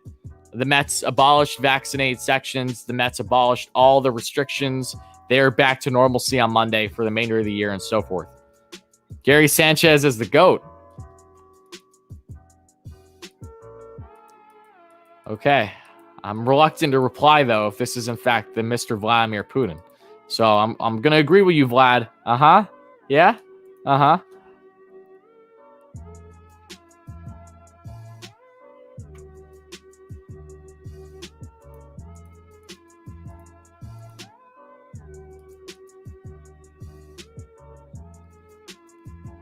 See here. Just read more of your comments. Yeah, Lefty. Lefty. Don't overreact. It's gonna be okay. Let's go Cubs, Larry. Larry, you got 2 innings to chant that "Let's go Cubs" some more. Let's see if you prevail in the end. Wise Mayan. Well, the Mets are up by 5. Their bullpen's depleted, and Trevor May needs to get some confidence back. Now's a perfect opportunity to put Trevor Mayan.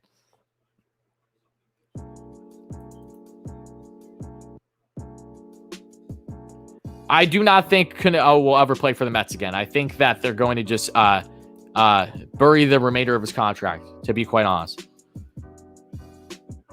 Yes, baseball fanatic, we should. And I think that they will. I'm not even like second guessing if they will or not, though. I feel fairly confident they will. That's a 97 heater by May inside. It's 1-0 on the count. Stroman or Walker, Mookie? My response is, why not both? Because the Mets have both. So I don't have to make that decision between the two. deGrom won 3 innings, Danielle, because he got hurt thanks to a right shoulder soreness, but we don't know the severity. Hopefully it's nothing too serious. It's not the same injury he sustained his last outing. So again, unfortunate. He had 8 strikeouts in the first 9 batters he saw. He was dominant, but he was out of the game with right shoulder soreness. That is the status currently. That's going to be 85 changeup on the corner. It's 1-1 on the count.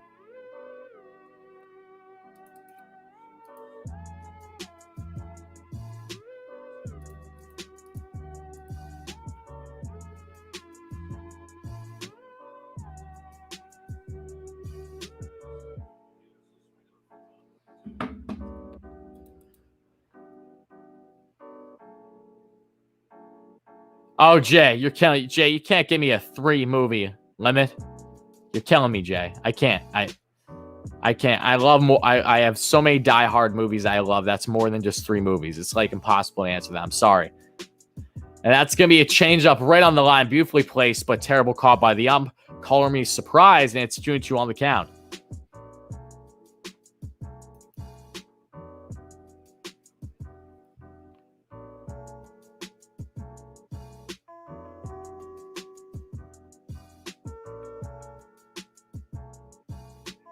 All right, that's going to be a strikeout for Trevor May with the off-speed pitch away.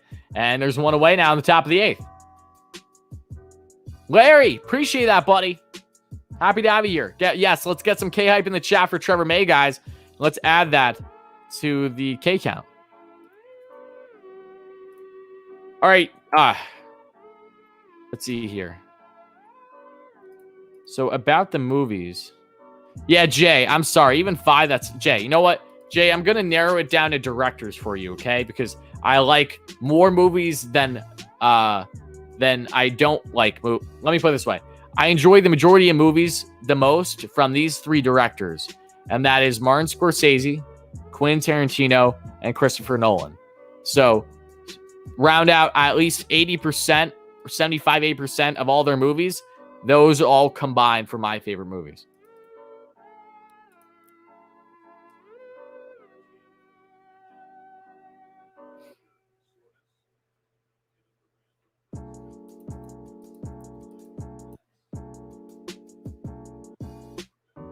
So one better closing than Diaz. Gigi, you're right. And that's going to be a nasty strikeout there. And now there's 2 away. Trevor May feeling confidence. We like that, baby. Let's go. And look, I don't condone Quentin Tarantino as a human being at all. I thoroughly enjoy most of the movies that he's made. I love his movies. I don't condone him as a human being, however. That's a different thing. Yeah, The Exorcist, I'm never watching that shit. Never. Not gonna catch me, nightmares. Not today. Not getting none of that nonsense. No, thank you. Because that stuff actually happens. I don't need that bad juju in my life. Hey, Lavelle, thank you so much for the donation, buddy. I appreciate that.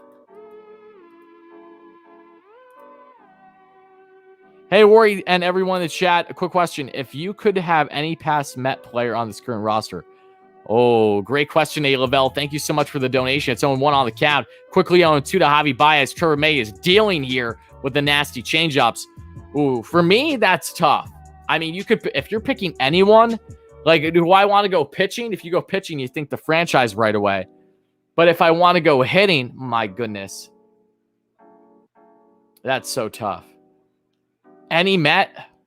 Oh, nasty strikeout. Trevor May strikes out the side. Confidence booster. The man was vlogging before the game to get a new Mets vlog out, doing everything he possibly can to get on the right side of the Mets fans, even with him not doing well with his performance lately. No less, the Mets get the nasty 3 strikeouts in a row thanks to Trevor May. He strikes out the side as the Mets head to bottom of the 8th. Let's go. Add to that K count, baby. Woo!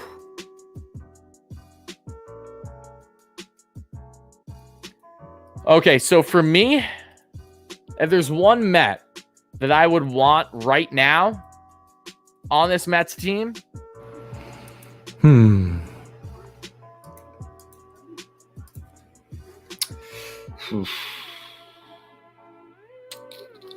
one Met. Oof. I'm just going through the decade. I'm just thinking. As much as I would love Seaver, I'm gonna stick with hitters here. David would be phenomenal, of course. But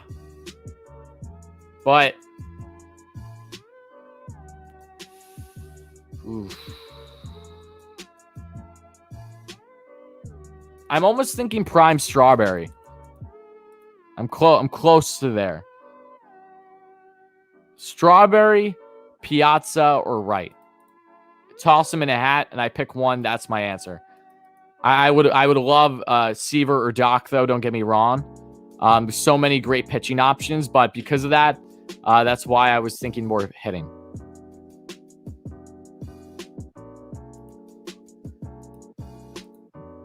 Prime Reyes would be so much fun on this team, though, might I add.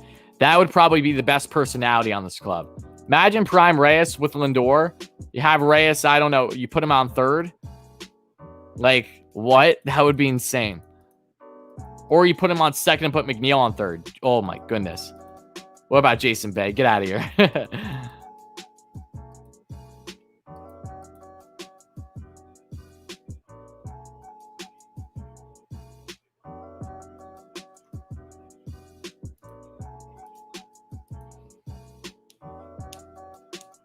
Yeah, there's a lot of great picks. There really is. What an outing by Trevor May, though, in the 8th. That's a bounce back. We take that, baby.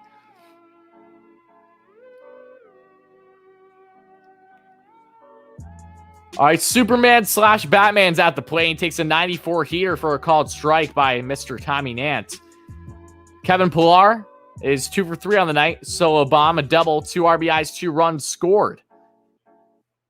GG for closer. Thank you so much. I appreciate that, Dave. You're an absolute beauty. Guys, hype in the chat for Dave for another awesome donation. Thank you, buddy. As Kevin Pillar rips one, it's playable, though, to the right fielder, and there's one away. Good contact by Pillar, no less, just not enough. Not in a gap. Thank you so much again for the donation, Dave. You know I appreciate you, my friend. Yes, GG for close. Hopefully, we see GG tonight. That's a good thing, guys. At this rate, that's a good thing. And it looks like we're getting awfully close to getting there, hopefully.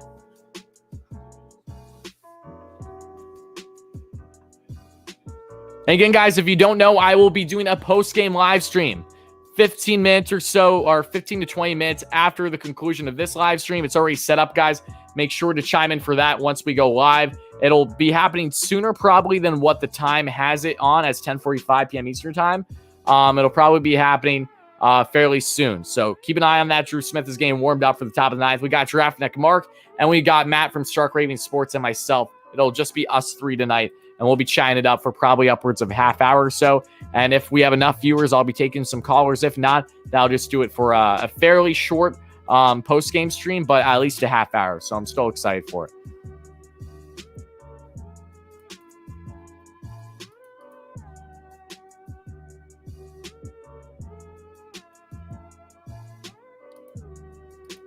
If I could have any player in MLB history on the Mets, right? Oh my goodness, you're killing me, Jeff.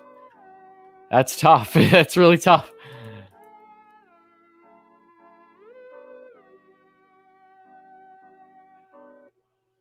Who is the most underrated Met right now?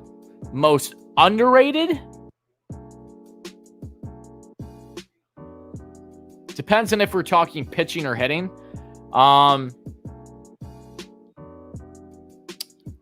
Pitching wise, I'd probably say Aaron Luke. Hitting wise, that now there's 2 outs. Luis Guillorme grounds out there. Hitting wise for the Mets, underappreciated.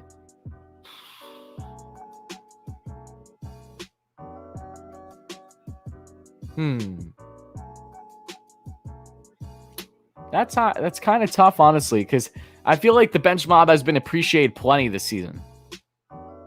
Yeah, I think you can maybe say Guillorme. He's been out for a while with injury, but Guillorme has been clutch, especially with his glove. So you could say that.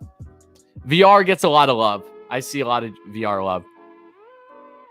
Yeah, JD, but JD's out with injury, so I'm going to leave him exempt. I think Billy Mack does get a lot of love, too. So and that's going to be a called strike there, and that's 0-1 on the count.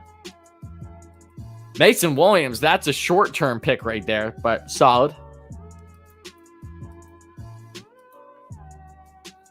Ryan, deGrom came out of the game with right shoulder soreness, unfortunately. We don't know the severity of the injury as of now. He finished the night with a line of 3 innings pitched and 8 strikeouts against 9 batters. So he was dominant up until he got hurt. 0-2 on the count quickly here to Tomas Nido, folks.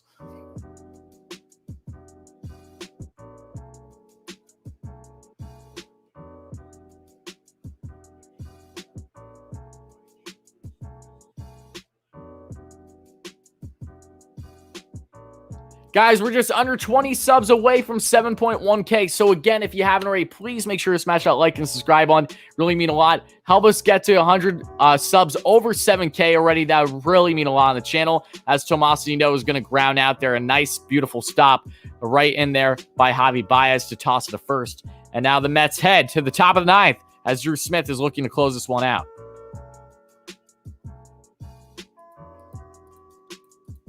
Lenny Dykstra nails.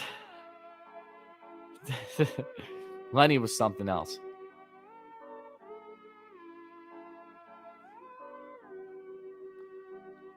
Yeah, guys. Wow, that's crazy. Guys, we're 25 likes away, under 25 likes away from 200 likes on the stream, and we're under 20 subs away from 100 over 7,000. So thank you so much for the support. It means a lot. Oh, Brian, thank you. I appreciate that. I hope you guys are enjoying the stream. You know how much I appreciate all those kind of words.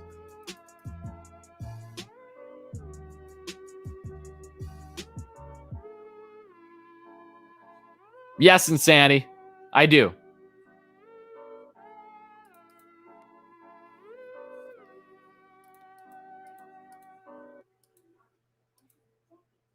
I would love Baez too, but Baez, he's a stud defensively, but he does have concerns offensively. He's not an on-base guy. He's great on the base pass, but he's not an on-base guy. Huge swing and miss. I have my natural concerns with Baez, especially on a long-term deal, because Baez is a free agent after the season.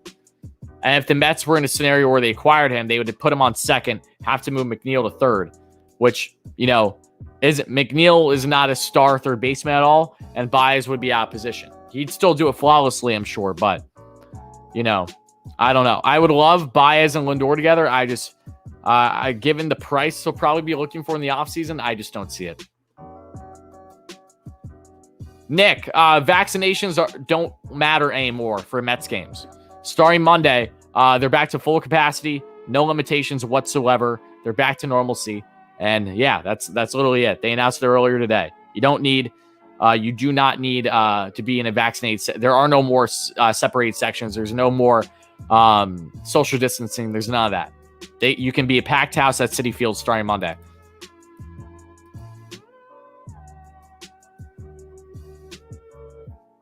Charles, it's going great, buddy. I hope your night's going well too. And Eddie, thank you for the kind words if I didn't say that already. You could put Baez on third. I don't know how serviceable his glove is on third, however. But defensively, it probably is better than what McNeil would be. And that way McNeil could stay at second. So that's fair. Again, I don't know what I could expect from Baez at third, though. But I'm sure it would be stellar. He'd make some diving stops.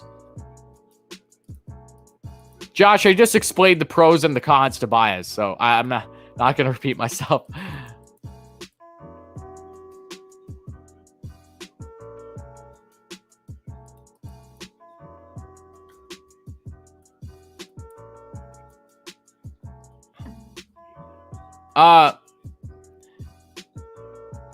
There's slim to no chance the Mets get Scherzer at the deadline. That's a pipe dream. Drew Smith is in for the hopefully the final 3 outs tonight, folks, on the top of the ninth. 3-year rate on the season, 9 games, and it's at 1-0 on the count. And now that's going to be pulled right into the shift and tossed to first. And now there's 1 away. 2 more outs for the Cubs. Is Baez overrated or underrated? Overrated. Definitely overrated. I love Baez. He's so entertaining, but he's overrated.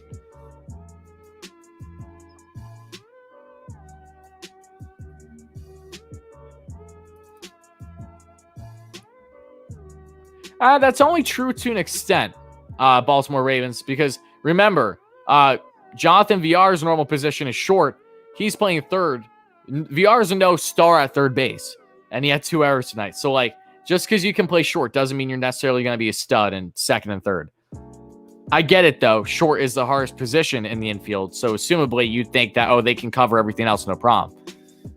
1-0 here on the count once again. I see it in the slightest bit, pigs run fast. I see in the slightest bit. The very slightest bit, though. Like squinting, slightest bit. No less, though. 2-0 on the count to the 29-year-old third baseman, Patrick Wisdom. Who got Sean Reed Foley is in line for the win tonight. And that's going to be hacked away. Foul. It's 2-1 on the count.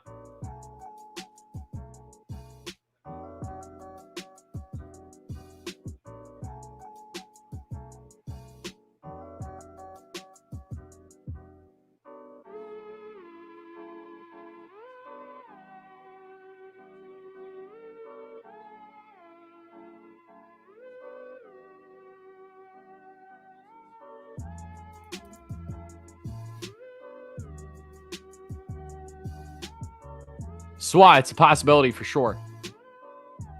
And 77 mile per hour curveball up high though. It's 3-1.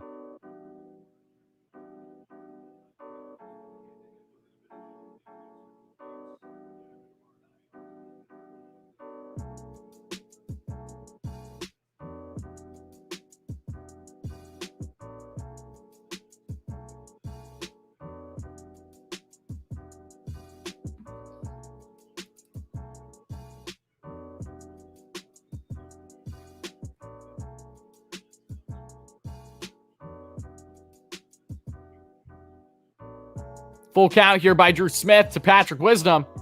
And he sets the pitch. Oh, upstairs. And Patrick Wisdom gets himself a 1-out walk, the top of the 9th.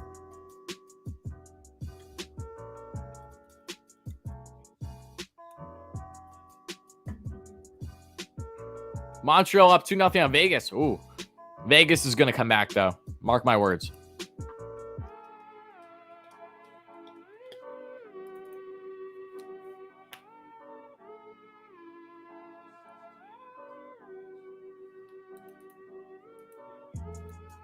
Why does Drew Smith look like Christian Bale? Richie, what's with these actor comparisons? What did Drew Smith do? I don't understand. I don't really see Christian Bale in him. I don't really see that. Christian Bale has like a lisp and an overbite. So I don't see that with Smith. Yeah, Richie says Drew Smith looks like Christian Bale over here. So there's your actual Batman, apparently. And then you got Pig said that he looks like Kevin Bacon. Like, what? 1-1 on the count now, folks. Can the Mets get Correa? They can, but I don't think they're going to have interest, to be honest. I don't. It all depends on what the market will be like, but I don't know what the future entails for the Mets when it comes to the infield market just yet. And that's ripped by Ortega. And just like that, it is now going to be a 3-run ball game. So Drew Smith gives up a 2-run bomb, but I will say I'm not all that concerned right now. Mets still have a 3-run lead.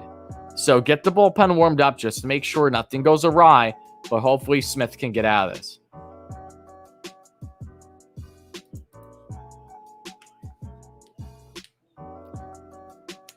Two hits, 2 home runs. Yep. I'm not too nervous right now though. I'm content.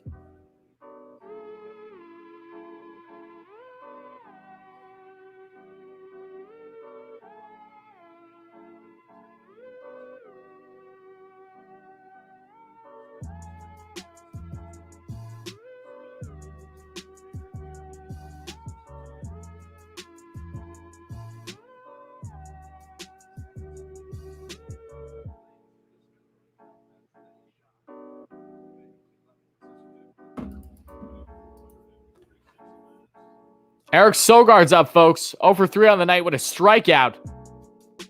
So there's 1 out here, top of the 9th. Cubs have narrowed the lead to just 3, and they're trying to rally late.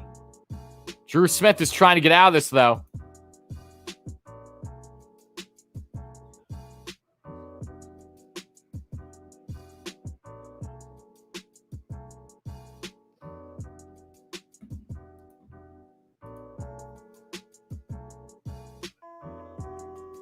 And the 0-1. Oh, inside. Caught in the hands. Not a swing, though. 1-1 on the count.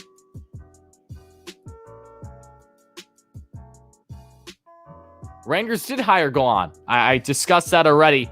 Not yesterday, but the day before, when it was right as it was announced on my Rangers channel with Statboy Steven. Called strike down the lane, 94 heater. It's 1-2. Sergio Alcantara. I had fun talking about him yesterday. He's coming up as a pinch hitter. Mama Worm is not here, Kelly. Mama Worm is sleeping. It's 10 o'clock, Kelly. You should know better. She's in bed. And that is going to now be 2-2. Yeah, still 2-2 on the count here. Hope you're doing well, though, Kelly. Let's see. They're trying to test Smith. Absolutely. And this is a perfectly fine opportunity to test him. 2-2, 15 pitches in, guys. Top of the ninth, 6-3, 1 out. Curveball for a strikeout. Nasty curveball there. Beautiful 12-6, and there's 2 away. Get some K-hype in the chat for my boy Drew Smith / Christian Bale / Kevin Bacon over here.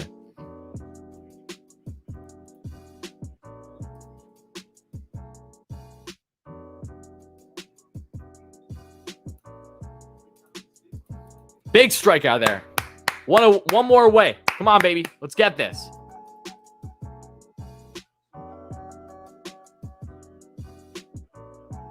Sergio Alcantara, who had himself quite the game yesterday, in the Mets' favor, no less, is pinch hitting tonight. The rookie is 243 average, 2 bombs, 4 RBI stakes, and a 931 OPS this season.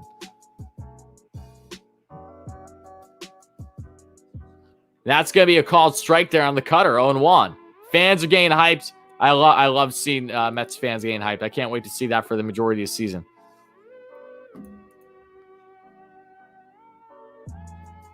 And the 0-1. And Sergio Alcantara fouls out. Guys, let me know in the chat. Is Sergio Alcantara brother or related to Sandy, the starting pitcher for the Marlins? Because it would make perfect sense. I don't think Alcantara's, those type of names just come out of nowhere. So I'm assuming there's a connection, but if someone can confirm that, I'd appreciate it without me having to use Google, strictly because I'm being lazy. 0-2 on the count, 18 pitches in. I think Eduardo Escobar can and will be dealt at the deadline. I don't think Ryan McMahon's going anywhere, though. And the 0-2. And nasty curveball, but it was not chased by Alcantara. Good take, 1-2. No, Cicella? Okay, then maybe they aren't related.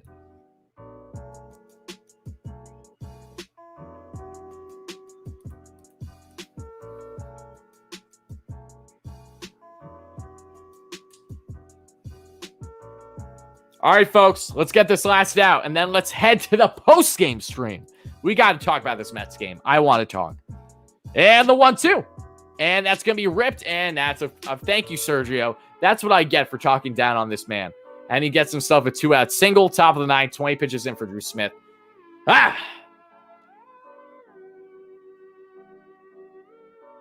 Come on.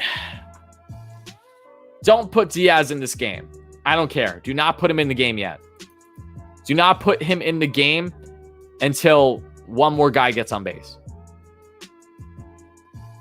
Rojas is taking him out, though. I really think Smith could have got one more out. But it is what it is. Cue the trumpets. Edwin Diaz is going to try to get the 1-out save, folks.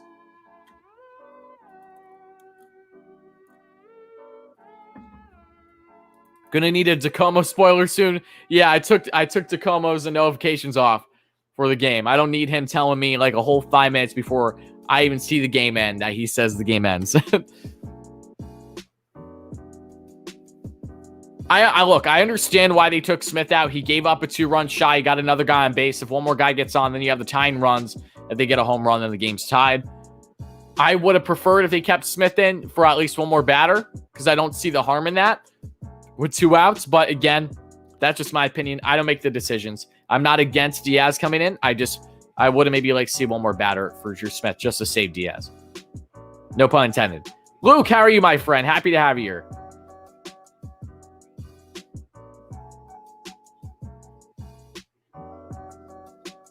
The Mets are not off tomorrow. The Mets have basically like no off days at all going forward the next month.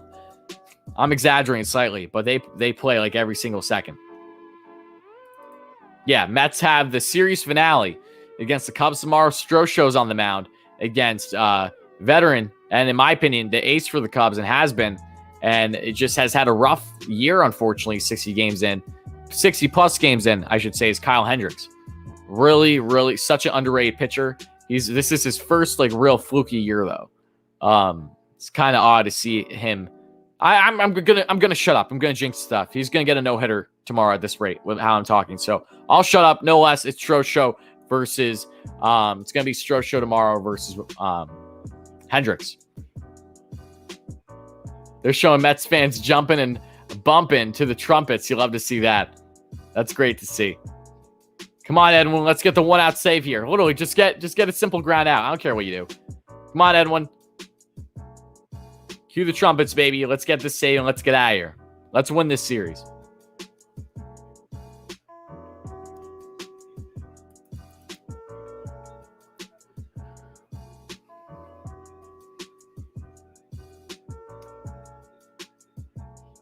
As they should, Luke. Yeah, the trumpets get you right. Everyone loves the trumpets, and I love it. Everyone went from absolutely hating Diaz to loving him. And that song is a crucial part of it. Wilson Contreras is pinch hitting. The strong catcher for the Chicago Cubs. Bang. 238 on the year, 11 bombs, 26 RBIs. Just south a little bit of 800 OPS. And the first pitch. Oh, my goodness. 90 miles per hour with the slider. No shot there. Not even close. 1-0. Diaz looked like he was going head hunting. And I'm joking, by the way. I know that wasn't intentional. Do not come at me. Yankees won. You hate to see it. I don't care. First pitch and a big swing to miss. Slider was placed beautifully that time. Beautifully down the way, just out of the zone. Enough to get him to chase. 1-1 on the count.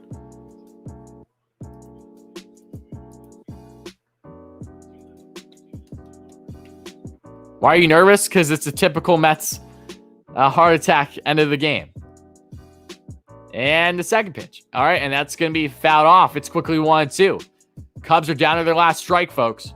To my 250 viewers, thank you so much for being here again. It really does mean a lot. If you guys don't know Ray, please make sure to chime in to my post-game live stream with Draftneck, Mark, and Matt from Stark Raven Sports. We'll be going for a half hour or so, and then I might be taking some callers at the end if we get enough viewers. If not, though, we'll definitely be doing callers again in our next episode in New York Mets Talk. But make sure to stay tuned for that, guys. And the 1-2, and Wilson Contreras rips that. Oh, what a catch by Mason Williams.